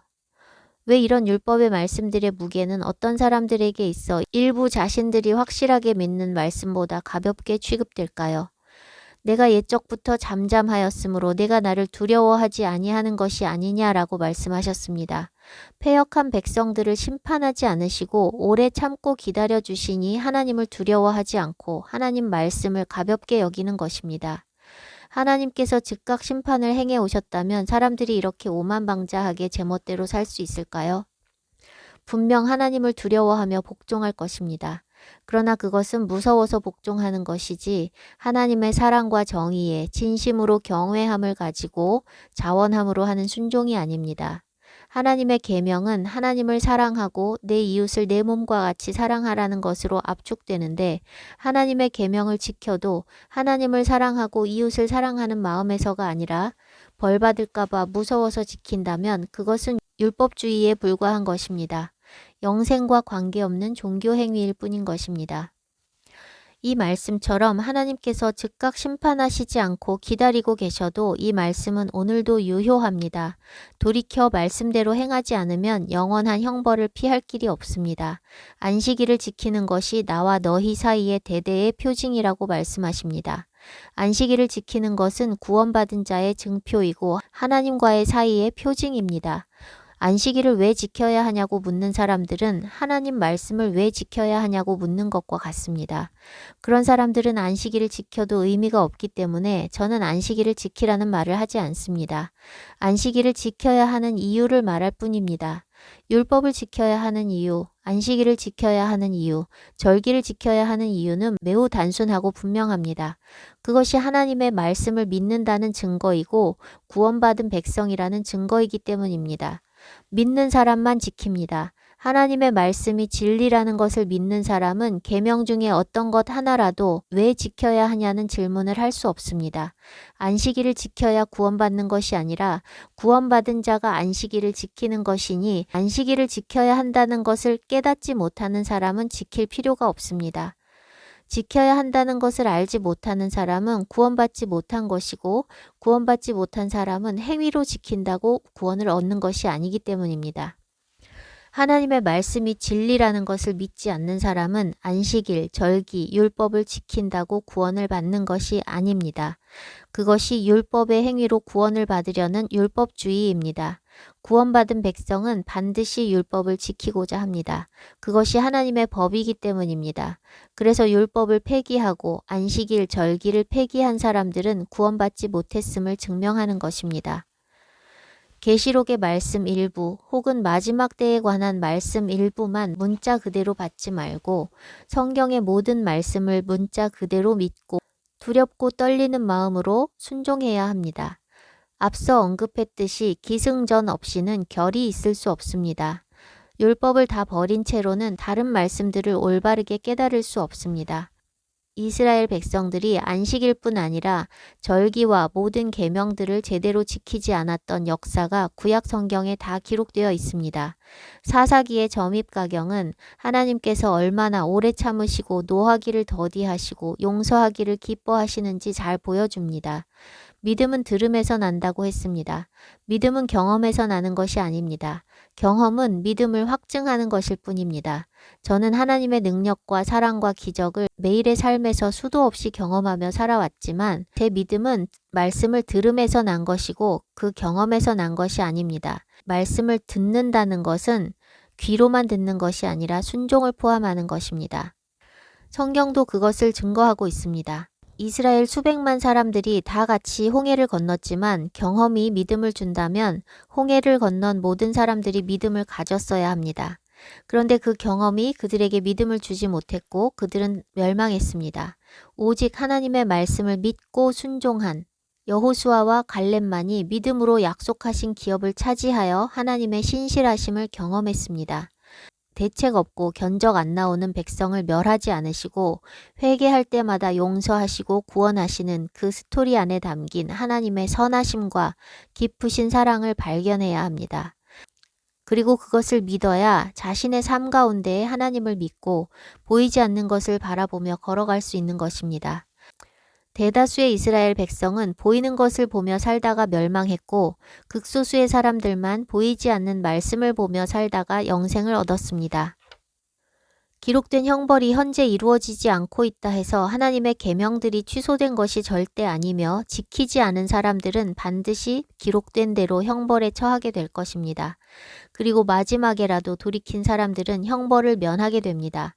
돌이켜서 구원받는 사람이 있다 해서 그 명령이 취소되는 것도 아닙니다. 돌이킨 자에게만 그 형벌이 면제되는 것일 뿐 이미 선포된 명령은 선포된 대로 이루어집니다. 즉각적인 심판을 명하는 다른 계명도 보겠습니다. 레위기 20장 9절에서 10절. 만일 누구든지 자기의 아버지나 어머니를 저주하는 자는 반드시 죽일지니 그가 자기의 아버지나 어머니를 저주하였은즉 그의 피가 자기에게로 돌아가리라. 누구든지 남의 아내와 간음하는 자, 곧 그의 이웃의 아내와 간음하는 자는 그 간부와 음부를 반드시 죽일지니라. 누구든지 그의 아버지의 아내와 동침하는 자는 그의 아버지의 하체를 범하였은즉 둘 다 반드시 죽일지니 그들의 피가 자기들에게로 돌아가리라. 누구든지 그의 며느리와 동침하거든 둘 다 반드시 죽일지니 그들이 가증한 일을 행하였음이라. 그들의 피가 자기들에게로 돌아가리라. 누구든지 여인과 동침하듯 남자와 동침하면 둘 다 가증한 일을 행함인즉 반드시 죽일지니 자기의 피가 자기에게로 돌아가리라. 누구든지 아내와 자기의 장모를 함께 데리고 살면 악행인즉 그와 그들을 함께 불살을지니 이는 너희 중에 악행이 없게 하려 함이니라. 남자가 짐승과 교합하면 반드시 죽이고 너희는 그 짐승도 죽일 것이며. 뒷부분도 각자 읽어보시면 좋겠습니다. 여기 금하신 것을 어기는 것도 사형을 명하셨으니 돌이킬 기회가 없이 영원한 형벌이 확정된다는 것을 말씀하신 것입니다. 그런데 실제로 회개할 기회를 박탈하셨나요? 예전에도 아니고 지금도 아닙니다. 예수님께서는 간음하다가 현장에서 잡힌 여자가 돌이키지도 않았는데 정죄하지 않으시고 사하셨습니다. 그렇다고 이 계명들이 취소되었을까요? 아닙니다. 돌이키지 않으면 그들은 기록된 대로 심판에 처하지만 살아있는 기회의 시간 동안 돌이키면 삽니다. 음란이 창궐한 오늘날 이런 죄들 허다합니다. 돌이키지 않으면 다 영원한 형벌입니다. 그러나 하나님께서 살려두고 계시니 돌이킬 기회가 있는 것입니다. 기록된 대로 심판에 처해지되 돌이킨 자들은 구원을 받는다는 말이 왜 사람들에게 걸림이 될까요? 끝까지 돌이킬 기회를 주신다는 것은 좋은 일인데 왜 걸려 넘어질 일일까요? 하나님의 선하심이 그들을 실족하게 한다면 그들이 악한 것입니다. 하나님은 히틀러도 회개하면 구원하기를 기뻐하시고 김정은도 돌이키면 구원하기를 기뻐하시고 사탄 숭배자도 돌이키면 구원하기를 기뻐하십니다. 사탄 숭배자는 영혼을 팔아 적극적으로 사단에게 종되었던 자인데도 돌이키면 용서해 주시는데 죽기를 두려워하여 짐승의 표 받은 사람이 받은 후에라도 돌이켜 회개하면 용서하시지 않겠습니까? 사단에게 영혼을 팔았던 자도 자유의지로 하나님께 돌이킬 수 있는데 짐승의 표를 받은 사람이 자유의지를 상실한다는 거짓말을 하나님의 성도들이 왜 믿습니까? 하나님의 사랑을 알지 못하는 사람은 회개하면서 하나님이 용서해 주실까 의심하고 걱정합니다. 우리가 돌이킬 때 하나님께서 용서해 주실 수도 있고 안 해주실 수도 있다는 생각은 그릇된 것입니다. 회개하고도 죄책감에 사로잡혀 있는 것도 불신앙입니다. 하나님께서 용서하셨다고 말씀하셨으면 믿어야 합니다. 시편 103편 12절. 동이 서에서 먼 것 같이 우리의 죄과를 우리에게서 멀리 옮기셨으며. 에스겔 18장 21절에서 22절. 그러나 악인이 만일 그가 행한 모든 죄에서 돌이켜 떠나 내 모든 율례를 지키고 정의와 공의를 행하면 반드시 살고 죽지 아니하리라. 그 범죄한 것이 하나도 기억함이 되지 아니하리니 그가 행한 공의로 살리라. 단 진정으로 회개하고 죄에서 돌이킨 경우에만 해당하지 돌이키지도 않고 입술로만 고백하는 것은 해당되지 않습니다. 전심으로 돌이키는 자들에게 용서는 확정된 것입니다. 믿으십시오. 하나님께서 이미 아들을 통해 미리 이를 행하셨기 때문입니다. 로마서 5장 8절. 우리가 아직 죄인 되었을 때 그리스도께서 우리를 위하여 죽으심으로 하나님께서 우리에 대한 자기의 사랑을 확증하셨느니라. 10절. 곧 우리가 원수 되었을 때에 그의 아들의 죽으심으로 말미암아 하나님과 화목하게 되었은즉. 사람의 방식은 잘못을 하면 먼저 사과해야 그 다음에 용서를 받을 수도 있고 받지 못할 수도 있습니다. 그러나 하나님의 방식은 선 용서 후 회개입니다. 하나님은 미리 다 용서하셨습니다. 그래서 전심으로 회개하고 돌이킨다면 내가 용서받을 수 있을까? 걱정할 필요가 전혀 없습니다. 화목 제물이 이미 드려졌으니 남은 것은 우리의 돌이킴뿐입니다. 아버지께서는 아들을 보내셨고 아들은 화목제물이 되셔서 이미 화목케 하셨고 성령님은 회개하고 돌이키는 자들을 거듭나게 하시고 자라게 하시기 위해 일하고 계시니 사람의 자유의지로 돌이키는 것만 남은 것입니다. 로마서 8장 1절에서 2절. 그러므로 이제 그리스도 예수 안에 있는 자에게는 결코 정죄함이 없나니 이는 그리스도 예수 안에 있는 생명의 성령의 법이 죄와 사망의 법에서 너를 해방하였음이라. 돌이키지 않은 자는 죄와 사망의 법에 결박되어 있었으나 우리가 주께 돌이키기로 결단하고 돌아가면 예수 그리스도의 생명의 성령의 법 안으로 그냥 들어가는 것입니다. 문은 열려 있습니다. 우리가 돌이키지 않고 있을 뿐입니다. 집 나간 둘째 아들에 대해 지난 시간에 나눴지요. 아들이 돌이키자 아버지가 멀리까지 달려나와 부둥켜 안고 낚아챘고 돌아가 잔치를 벌였습니다. 하나님께서는 이 비유를 통해 나는 아들이 돌아오기만 하면 잔치 벌리고 좋은 옷을 입히고 신을 신기고 살찐 송아지를 잡고 가락지를 끼울 만큼 돌아오는 것을 기뻐하는 아버지란다.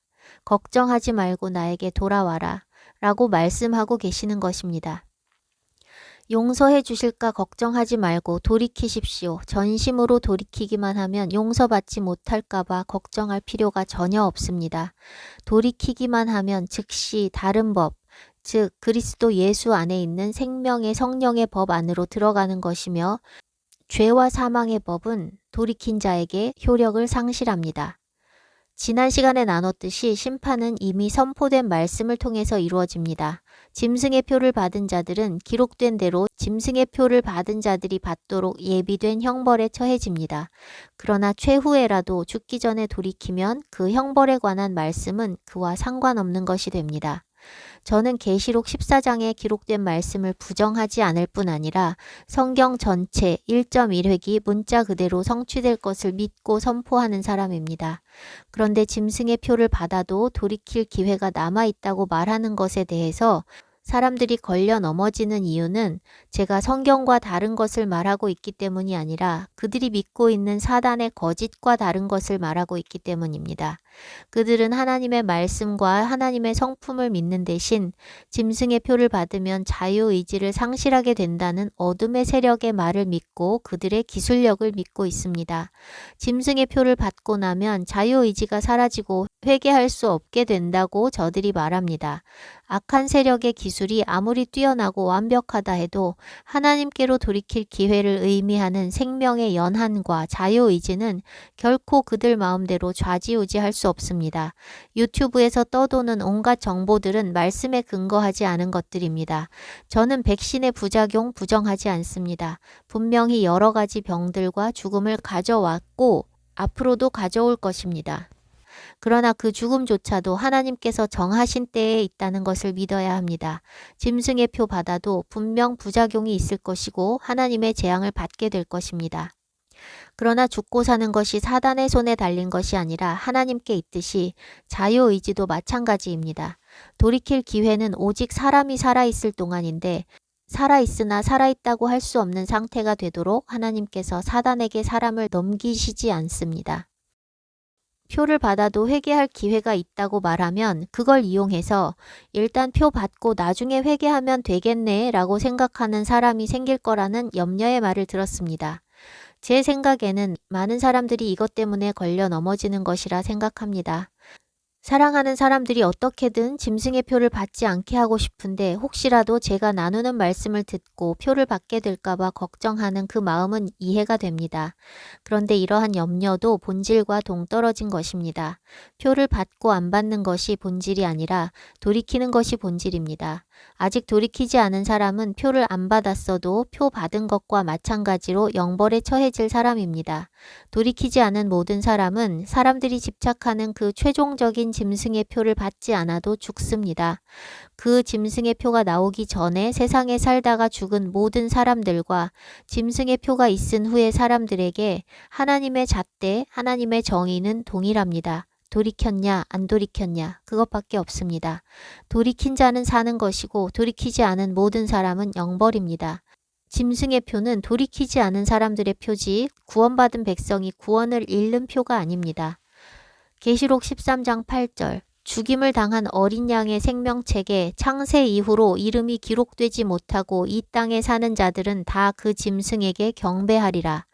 그 표는 생명책에 기록되지 못한 사람들, 구원받지 못한 사람들이 받는 것입니다. 그러니 구원받지 못한 사람들에게 전해야 할 것은 표 받으면 다시는 돌이킬 수 없으니 표 받으면 안 된다는 말이 아니라 돌이켜 회개하라는 말입니다. 표 받으면 다시는 돌이킬 수 없다고 강조하고 싶은 이유가 뭘까요? 공포심을 주어서라도 표를 피하게 하고 싶은 것입니다. 그런데 표를 피하는 게 무슨 의미가 있습니까? 표만 안 받으면 된다면 표를 강요당하는 몇 년간 땅굴이나 동굴이나 산속에 숨어서 연명하면 되겠지요. 그런데 영생이 그렇게 얻어질 수 있습니까? 돌이키지 않아서 어차피 멸망인데 표만 안 받게 한다고 무슨 의미가 있을까요? 받지 말라고 설득한다고 안 받을까요? 백신 맞지 말라고 권한 사람들이 얼마나 많습니까? 그러나 맞지 말라고 권한다고 안 맞지 않습니다. 저도 안 맞게 하고 싶어서 많이 이야기했지만 말씀을 진리로 믿지 않는 사람들은 분별할 능력이 없어서 어떤 말로 설득해도 개의치 않고 맞습니다.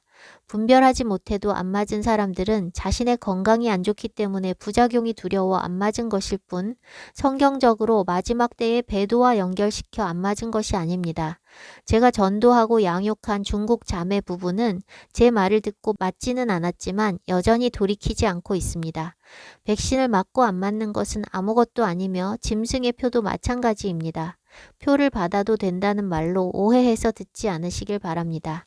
안 받는 것이 구원을 의미하지 않으며 구원받지 못한 사람은 결국 받게 되어 있습니다. 표 받고서도 돌이킬 수 있겠다고 안심하는 사람이 있다면 그런 사람들은 지금으로서는 돌이킬 마음 자체가 없는 것입니다. 여전히 세상이 좋고 하나님의 심판이 두려운 줄 모르는 사람이기 때문에 그런 사람은 표를 받으면 영원히 기회가 없다고 공포심을 준다고 해도 표를 받습니다. 돌이키지 않았기 때문입니다. 재앙의 고통을 당해보고 깨닫는 길밖에 없습니다.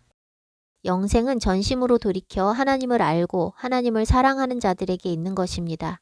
표 받으면 죽는다고 공포심을 주는 것으로 하나님을 사랑하게 할 수 없습니다.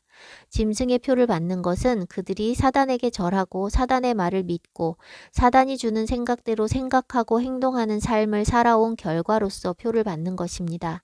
그들의 기승전이 세상에서 벗어난 적이 없는데 짐승의 표만 안 받을 수는 없습니다. 짐승의 표를 안 받는 길은 짐승의 표를 강요당하기 전에 전심으로 죽게 돌이키는 길밖에 없습니다. 인풋이 있으면 아웃풋이 있고 원인이 있으면 결과가 있습니다.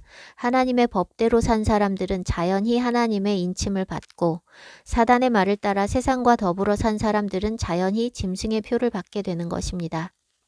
안타깝게도 아무도 다른 사람을 돌이키게 할 능력이 없습니다.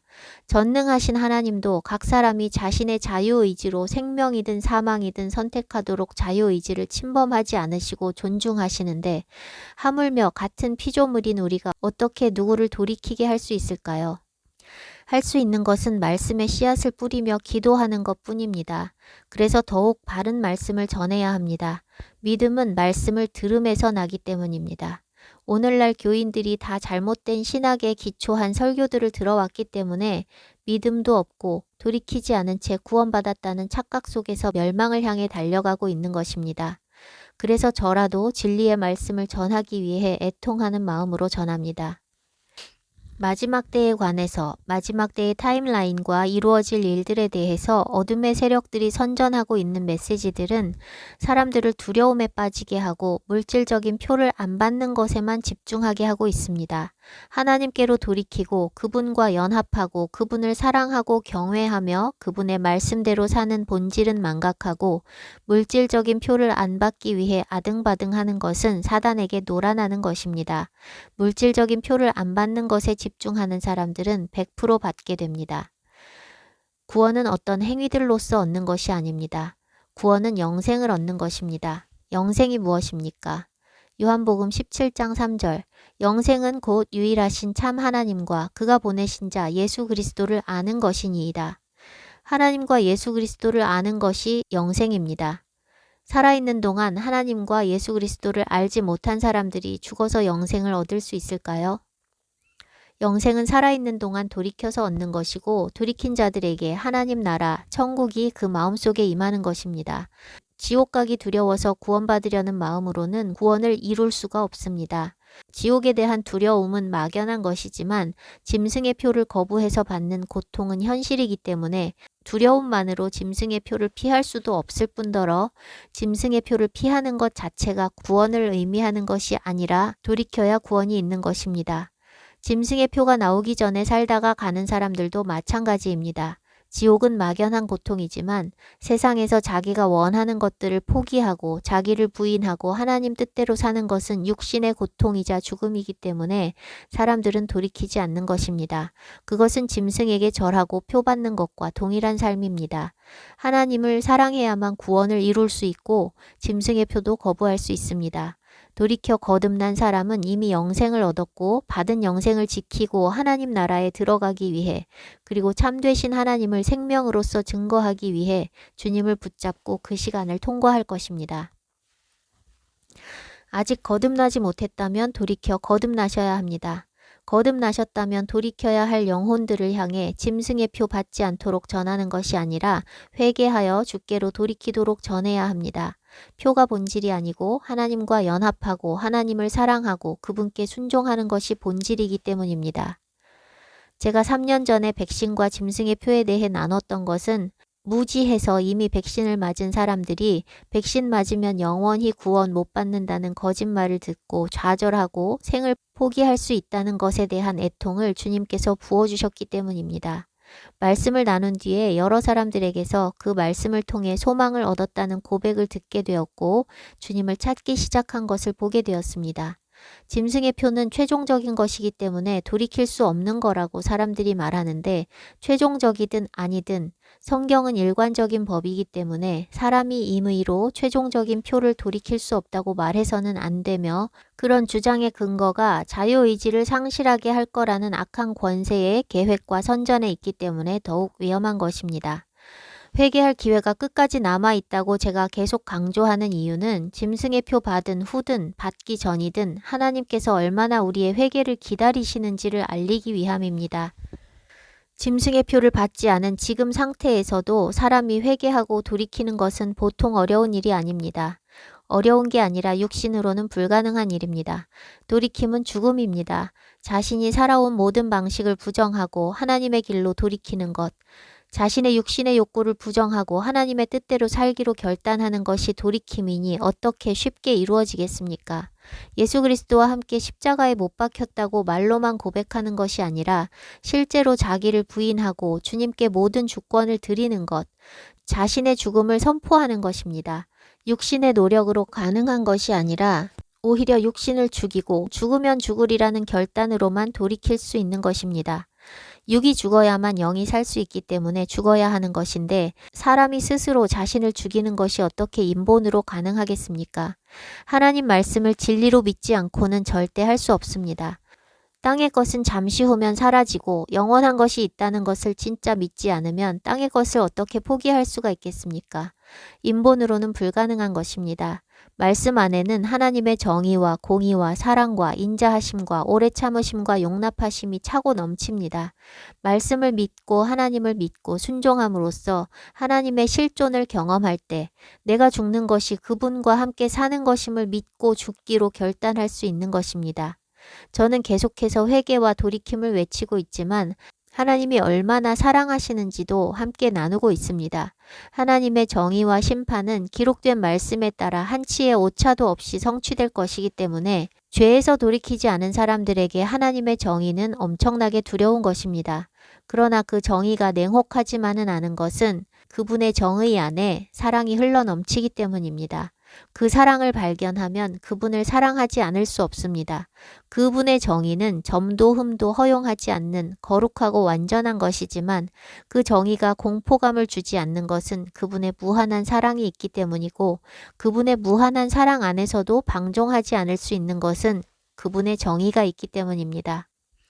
제가 나누는 말씀을 듣는 사람도 많지 않고 반응하는 사람도 별로 없지만 나눌 수밖에 없는 것은 어쩌다라도 듣게 되었을 때 당장은 반응하여 돌이키지 않더라도 언젠가 고통 중에 혹은 짐승의 표를 받은 후에라도 이 말씀들이 생각나서 그제라도 소망을 갖고 회개하고 돌이키길 바라기 때문입니다.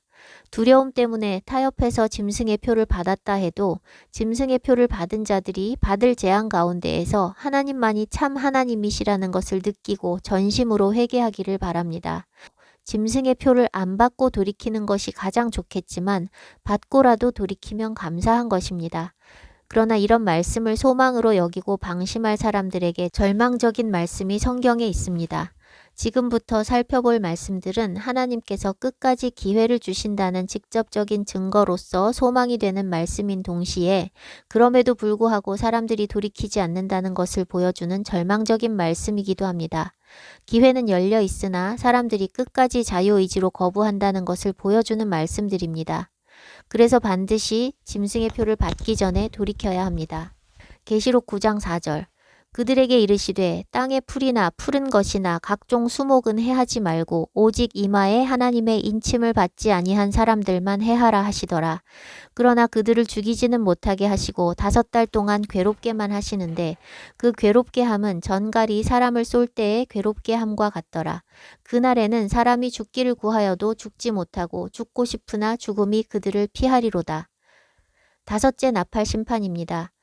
이때는 하나님의 인침을 받은 사람들이 살아 있습니다. 하나님의 택함을 입은 자들이 살아서 재앙에서 면제되고 인받지 못한 사람들만 재앙의 고통을 당하게 되는데 애굽에서 고센 땅의 이스라엘 백성들이 구별되어 재앙을 받지 않은 것과 같습니다.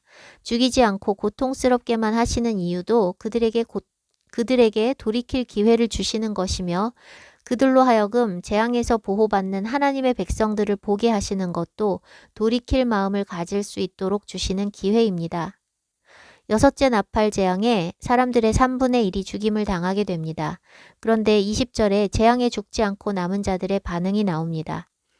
이 재앙에 죽지 않고 남은 사람들은 손으로 행한 일을 회개하지 아니하고 오히려 여러 귀신과 또는 보거나 듣거나 다니거나 하지 못하는 금, 은, 동과 목석의 우상에게 절하고 또 그 살인과 복술과 음행과 도둑질을 회개하지 아니하더라.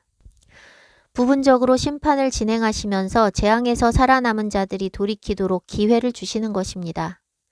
그런데 남아있는 자들이 회개하지 않고 여전히 귀신과 우상에게 절하고 악을 멈추지 않습니다. 회개할 기회는 주셔도 사람들이 회개하지 않습니다. 짐승의 표가 강제되기 시작하면서 하나님의 백성들은 죽임을 당하게 되고 대접 심판은 순교자의 피를 흘린 자들, 짐승의 표를 받은 자들을 심판하시는 재앙입니다. 이 대접 심판이 있기 전에 의인들은 다 데려가셔서 재앙을 보지 못하게 하십니다. 휴거가 아니라 순교입니다. 계시록 14장 13절 기록하라. 지금 이후로 주 안에서 죽는 자들은 복이 있도다 하시매 성령이 이르시되 그러하다. 그들이 수고를 그치고 쉬리니 이는 그들의 행한 일이 따름이라. 첫째 대접을 쏟으니 짐승의 표를 받은 사람들과 우상에게 경배하는 자들에게 악하고 독한 종기가 납니다. 둘째 대접을 쏟으니 바다가 피같이 되어 바다 생물이 다 죽고 셋째 대접에 강과 물 근원이 피가 됩니다. 넷째 대접에 사람들이 해의 권세로 태워집니다. 이때 사람들의 반응이 나타납니다. 물론 다 짐승의 표를 받은 사람들입니다. 계시록 16장 9절. 사람들이 크게 태움에 태워진지라 이 재앙들을 행하는 권세를 가지신 하나님의 이름을 비방하며 또 회개하지 아니하고 주께 영광을 돌리지 아니하더라.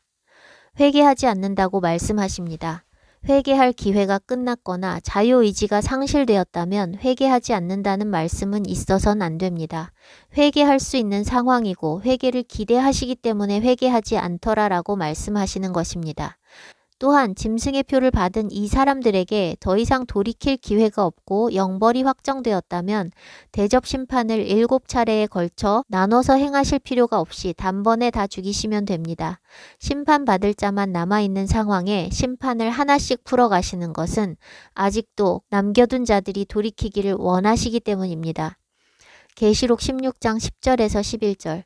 또 다섯째 천사가 그 대접을 짐승의 왕좌에 쏟으니 그 나라가 곧 어두워지며 사람들이 아파서 자기 혀를 깨물고 아픈 것과 종기로 말미암아 하늘의 하나님을 비방하고 그들의 행위를 회개하지 아니하더라.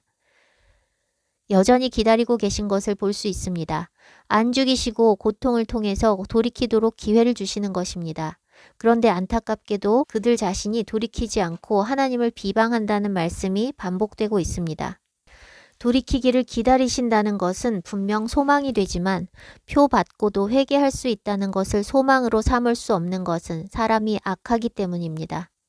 마지막 7째 대접 때도 무게가 1달란트나 되는 큰 우박이 하늘로부터 내리자 사람들이 하나님을 비방한다고 기록하고 있습니다.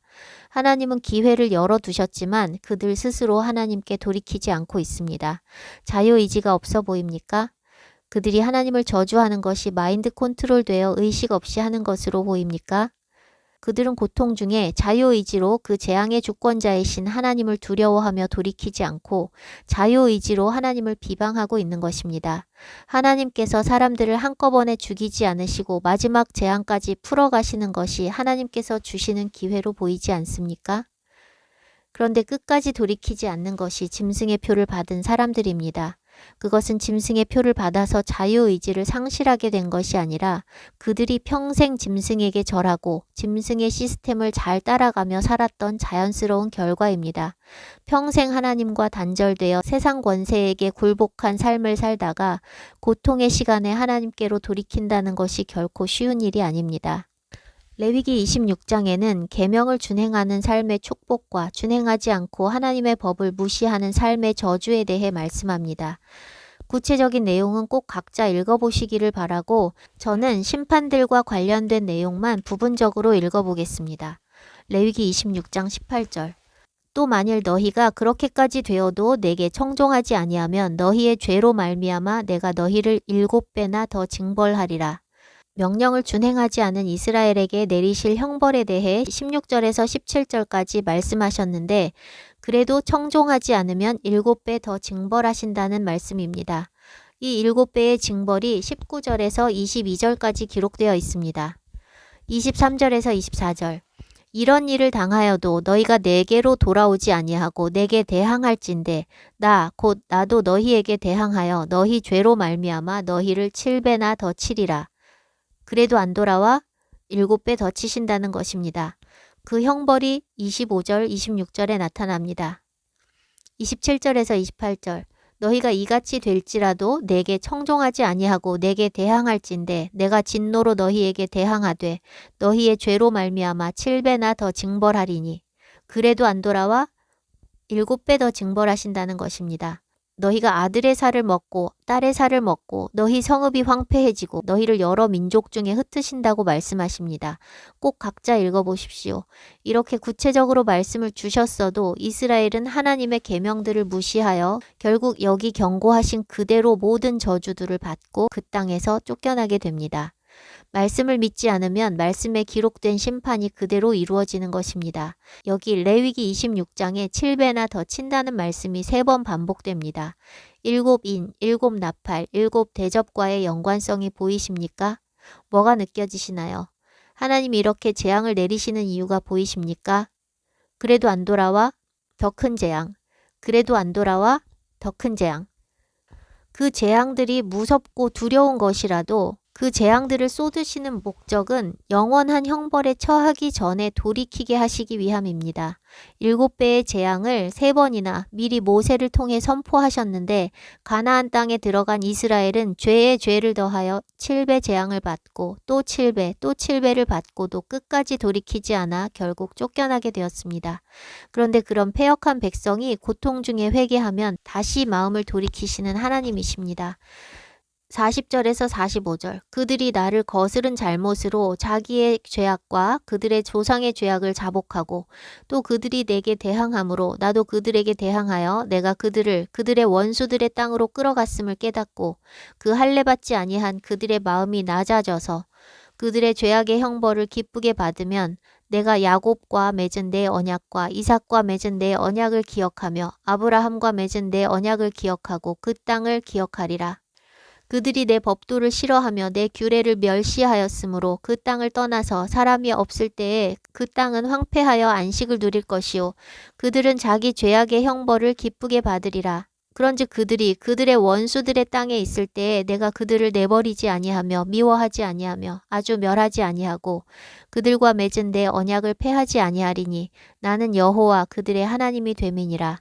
내가 그들의 하나님이 되기 위하여 민족들이 보는 앞에서 애굽 땅으로부터 그들을 인도하여 낸 그들의 조상과의 언약을 그들을 위하여 기억하리라. 나는 여호와이니라.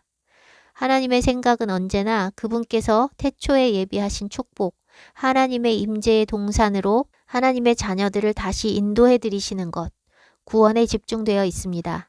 사람이 악해서 돌이키지 않는 것이 문제일 뿐 언제라도 돌이키기만 하면 잃었던 모든 것을 되찾고 모든 것이 회복됩니다. 46절 이것은 여호와께서 시내산에서 자기와 이스라엘 자손 사이에 모세를 통하여 세우신 규례와 법도와 율법이니라. 믿음으로 아브라함의 자손이 되기 원하시는 분은 이스라엘에게 주신 이 율법의 말씀을 그대로 믿고 취해야 합니다. 고통은 분명 모든 사람들에게 하나님께로 돌이킬 기회가 됩니다. 레위기에서나 계시록에서나 돌이키지 않으면 심판이 점점 중해지는 것을 볼 수 있습니다. 우리 모두의 삶 속에서도 마찬가지입니다. 돌이키지 않으면 재앙, 고통이 점점 중해집니다. 그것은 죄에 대한 형벌임과 동시에 돌이키라는 사인입니다. 자기 죄로 고난당하는데도 하나님을 원망하는 것이 사람입니다. 저도 하나님을 참 많이 원망했습니다. 돌이킨 후에도 고난이 끊임없이 찾아오니 주변을 돌아보며 왜 나만 이렇게 고생하며 살아야 하냐고 원망했습니다. 그런데 고난받은 만큼 주님을 의지했고 의지한 만큼 주님을 더 깊이 알고 경험했고 자랐습니다. 하나님의 날개 그늘 아래 하나님께서 베푸시는 은혜로 제가 평안히 살고 주님께서 모든 것을 책임지시고 공급해 오셨음에도 힘들면 원망이 먼저 튀어나오는 것이 반복되다가 어느 순간부터인가 고난이 나를 정결케 하는 하나님의 사랑과 축복이라는 것을 영과 혼과 육으로 인정하게 되면서 고난 중에도 원망하지 않고 감사할 것들을 찾게 되었고 주님의 선하심과 완전하심을 신뢰하게 되었습니다. 주님은 항상 오르셨고 완전하셨습니다. 육체의 고난을 당한 자는 죄를 그쳤음이니 고난을 통해 죄들이 씻겨 나가는 시간이 필요합니다. 고난을 통해 하나님을 알아가고 하나님의 은혜를 경험하는 시간이 필요합니다. 그래야 고난이 와도 하나님의 선하신 뜻을 신뢰하며 견뎌낼 수 있게 됩니다. 죽기로 결단하고 돌이켰는데 자아를 죽이는 고난을 만나면 죽은 척하고 있던 자아가 펄쩍펄쩍 뛰기 시작합니다. 살겠다고 아우성치는 그 자아가 죽을 때까지 고난이 계속됩니다. 벗어날 수 없는 고난이 길어지면서 날뛰던 자아가 힘이 빠지고 다시 하나님 앞에 항복하게 됩니다. 기꺼이 제물되기로 하는 그 변화는 고난을 통해서 일어납니다. 사는 동안 내내 하나님의 법과 상관없이 자기 뜻대로 살다가 마지막에 갑자기 회개한다는 것은 이론상은 가능하나 현실적으로 불가능에 가깝습니다. 시간이 얼마 남지 않았습니다. 저는 너무 악하고 둔해서 많이 오래 걸렸지만 하나님을 알아가고 신뢰하고 사랑하는 데에 시간이 필요한 것은 사실입니다.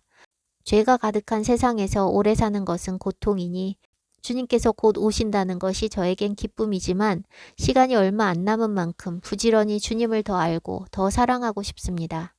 만일 여러분이 아직 주님께 돌이키지 않았다면 짐승의 표를 안 받겠다는 것에 집중하지 마시고 주님 말씀 하나하나를 문자 그대로 믿으시고 순종하십시오. 오늘날 기독교인들조차 비아냥대고 있는 근본주의자가 되십시오. 말씀을 문자 그대로 믿는 사람만 하나님의 백성입니다. 말씀을 믿어야 말씀대로 순종할 수 있습니다. 말씀을 믿고 순종하는 자만 하나님을 알아갈 수 있습니다. 하나님을 알아가야만 하나님을 사랑할 수 있습니다. 하나님을 사랑하는 것이 크고 첫째 되는 계명입니다. 하나님을 사랑하는 사람만 표를 안 받을 수 있습니다. 내 생명보다 주님을 더 사랑해야 그 표를 안 받는 것입니다. 짐승의 표를 받는 자는 분명히 기록된 대로 영벌에 처해집니다. 면죄부는 없습니다. 오직 돌이킨 자만 면해질 수 있지만 돌이키는 사람이 없다는 것을 성경이 증거하고 있습니다. 그럼에도 불구하고 우리가 마지막까지 기회가 있다는 것을 알아야 하는 것은 그래야만 우리가 죽는 마지막 순간까지도 복음을 증거할 수 있기 때문입니다. 나를 죽이는 그 사람은 짐승의 표를 받은 사람이지만 그 사람도 돌이키면 구원받을 수 있다는 것을 알아야 나를 죽이는 그 사람을 향해서 복음을 증거하고 하나님의 참되심을 증거할 수 있습니다. 짐승의 표 받은 사람은 구원받을 수 없다고 낙인 찍고 나면 그들을 향해 복음을 선포하지도 않고 그들의 구원을 위해 기도도 하지 않을 것입니다. 그러나 여러분을 죽이는 그 사람에게 죽어가면서 증거한 그 복음으로 인해 그리고 그를 위해 올려드린 기도로 인해 그 사람이 구원받을 수 있습니다. 살기 위해 입 다물고 있는 것이 아니라 고통스럽게 죽을지라도 그 영혼을 구원하기 위해 복음을 선포하고 그들을 위해 기도할 때 그것이 내 이웃을 내 몸과 같이 사랑하라는 둘째 되는 계명을 지키는 것입니다. 너희 원수들을 사랑하고 너희를 박해하는 자들을 위해 기도하라. 그리하면 너희가 하늘에 계신 너희 아버지의 아들들이 되리라고 말씀하셨습니다. 바꿔 말하면 원수를 미워하고 나를 박해하는 자들을 위해 기도하지 않는 사람은 하늘 아버지의 아들들이 되지 못한다는 것입니다. 짐승의 표를 받은 그들, 거듭나지 못해 사망 권세 아래서 죽기를 두려워하며 사단의 종으로 살고 있는 그들은 그들이 하는 일을 알지 못합니다. 그것을 긍휼히 여겨야 합니다. 우리는 죽는 순간에 예수님과 스데반과 같은 기도를 할 수 있어야 합니다. 누가복음 23장 34절 이에 예수께서 이르시되 아버지 저들을 사하여 주옵소서 자기들이 하는 것을 알지 못함이니이다. 사도행전 7장 59절에서 60절 그들이 돌로 스데반을 치니 스데반이 부르짖어 이르되 주 예수여 내 영혼을 받으시옵소서 하고 무릎을 꿇고 크게 불러 이르되 주여 이 죄를 그들에게 돌리지 마옵소서 이 말을 하고 자니라. 스데반은 자기를 돌로 치는 사람들이 구원받아야 할 천하보다 귀한 영혼들이라는 것을 죽는 순간까지 놓치지 않았습니다. 그들을 미워하지 않고 도리어 자기를 죽이는 죄를 그들에게 돌리지 마시라고 기도했습니다. 그의 죽음은 한 사람을 변화시켜 사울을 바울되게 했습니다. 사도행전 8장 1절에서 사울은 그가 죽임당함을 마땅히 여기더라 라고 말씀합니다. 스데반이 죽기까지 전한 복음, 죽기까지 기도한 그 기도는 사울뿐 아니라 그를 돌로 치던 누군가를 변화시켰을 수 있습니다. 그런데 우리가 짐승의 표를 받은 사람들을 멸망당할 자라고 낙인 찍는다면 그들을 위해 복음을 전하겠습니까?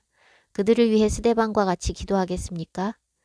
죽음의 순간에 한 영혼을 구원할 수 있다면 그 죽음은 가장 의미 있고 가장 가치 있고 가장 소망이 되는 죽음이 아닐까요? 제가 이런 말씀을 나눈다고 제가 이런 믿음의 분량을 가진 것은 아닙니다. 저도 짐승의 표를 안 받을 수 있다고 자신할 수 없습니다. 주님을 너무 사랑하지만 정말 죽음이 문턱에 왔을 땐 살고자 하는 것이 사람의 육신의 본능이기 때문에 결코 인본으로 감당할 수 있는 일이 아닙니다. 다만 알아야 바르게 준비될 수 있으니 주님을 더 알기 위해 애쓰고 더 사랑하고 더 순종하기 위해 애쓸 뿐입니다. 저도 두렵고 걱정될 때가 많이 있습니다.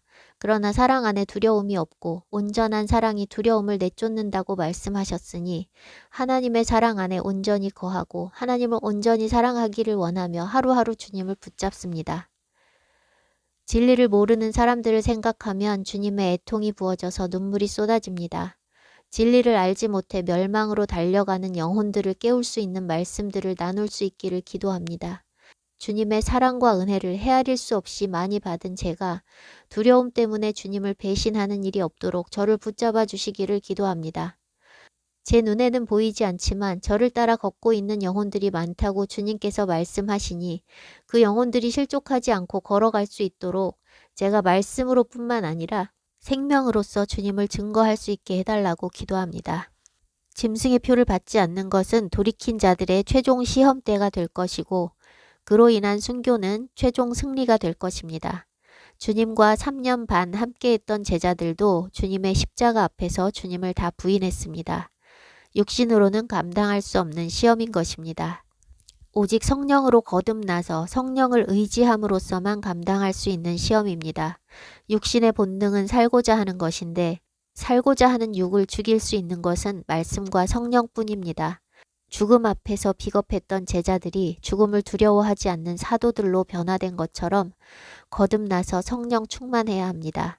그래야만 감당할 수 있는 시간이 아주 가까이 왔습니다. 사단은 모든 영역에 가라지를 뿌렸습니다. 사회 모든 영역이 이렇게 부패한 것은 그 모든 영역의 전문가들을 만들어내는 학문 자체가 사단의 것으로 더럽혀졌기 때문입니다. 교회를 망가뜨리는 쉬운 방법은 교회의 리더십을 양성하는 신학교를 무너뜨리는 것이고 신학교를 무너뜨리는 손쉬운 방법은 신학을 변질시키는 것입니다. 신학 안에 성경 말씀에 위배되는 이교도적인 것들이 가득해도 목회자나 성도들이 알지 못하는 것은 아주 오래전에 신학이 시작되는 순간부터 가라지를 뿌려놓았기 때문입니다. 경제, 정치, 교육, 예술, 과학, 의학, 법학 등 모든 분야의 학문이 다 사단이 뿌린 가라지로 오염되었습니다. 사실상 많은 학문들은 그 출발부터 사단으로부터 나왔습니다. 그래서 그 모든 영역이 성경에 위배되는 정보들을 쏟아내고 있고 모든 영역이 부패할 수밖에 없습니다. 이미 우리 안에 들어와 있는 지식들 안에 원수가 뿌린 가라지가 가득하다는 것을 인지해야 합니다. 그렇지 않으면 하나님 말씀보다 먼저 우리 안에 심겨진 그 정보와 지식들의 프레임으로 성경을 재단하고 성경을 해석하는 치명적인 오류에 빠지게 됩니다. 성경에 비추어 보면 말도 안 되는 것들, 상식적으로 생각해도 말도 안 되는 것들을 수세대에 걸쳐 교육을 통해 주입시켰기 때문에 우리 머릿속에는 성경의 진리에 위배되는 거짓들을 진리로 인식하고 있는 것들이 가득합니다. 하나님의 말씀이 아닌 다른 지식을 탐닉하지 마십시오. 과학, 기술, 의학 등 땅의 삶을 편리하게 하는 많은 것들은 세상에 속한 것입니다. 노아 이전의 시대나 노아 이후의 시대나 이스라엘 시대나 할 것 없이 의인들의 삶은 단순하고 자연적인 것이었고 세상에 속한 악인들의 사회는 인본적인 기술과 편리한 도구와 무기들이 발달했고 도시가 발달했습니다. 하나님의 씨와 뱀의 씨는 하나님의 말씀을 듣느냐 뱀의 말을 듣느냐에 따라 결정됩니다. 하나님 말씀은 주야로 묵상하지 않으면서 깨어있는 모든 시간 동안 세상의 온갖 인본적인 정보들과 거짓 메시지들에 노출되어 매일 듣다 보면 그것을 진리로 믿게 됩니다. 사단은 끊임없이 통치자들과 교육과 언론과 미디어와 문화와 예술로서 우리를 세뇌시키고 있습니다. 하나님 말씀이 아닌 것들을 듣고 공부하는 것을 중단하고 하나님 말씀을 알기 위해 애쓰십시오. 하나님 말씀을 진리로 믿기 시작하면 세상의 거짓들이 드러나게 보이기 시작합니다.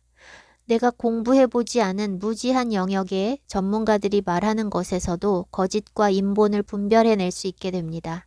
알고 있던 모든 것을 다 바울과 같이 배설물로 여기고 주님의 말씀으로 새롭게 씻어달라고 기도하시면서 말씀만 믿으시고 말씀에 합한 것만 받아들이십시오. 사람들은 자신이 믿고 있는 것을 그냥 버리지 못합니다. 진리가 들어가야만 진리의 빛이 비춰져야만 거짓임을 알고 버릴 수 있게 됩니다. 말씀을 전하는 제가 외친다 해도 제 말을 듣고 버리지 못합니다. 각자 스스로 진리를 믿고 진리로 분별하게 되어야 버릴 수 있습니다. 하나님 말씀 하나하나를 진리로 믿지 못하면 세상 거짓들을 버릴 수도 없고 버릴 생각도 없으며 지속적으로 세상 것들을 취하는 것을 멈추지도 않습니다. 선악과를 먹어 자신이 선과 악을 판단하게 된 가인의 자손들, 짐승의 씨와 같이 자신을 신뢰하고 자신의 생각을 법으로 여기며 자신이 왕이 되어 살아가는 것을 멈추지 않으면 짐승의 표를 받든 그 전에 죽든 영원한 형벌에 들어갑니다.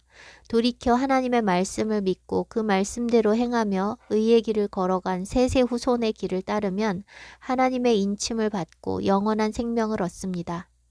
평생 쌓은 것들이 썩어 없어질 땅의 것들이라면 최후에 다 타버릴 것이며 그 영혼도 영원한 불못에 처해집니다. 타서 없어질 것을 붙잡고 있다면 지금 아직 기회가 있을 때 스스로 버리고 하나님의 말씀 위에서 기초부터 새로 쌓는 것이 지혜입니다. 말씀만 믿고 말씀의 반석 위에 집을 세워 최후 승리를 얻게 되시길 축복합니다.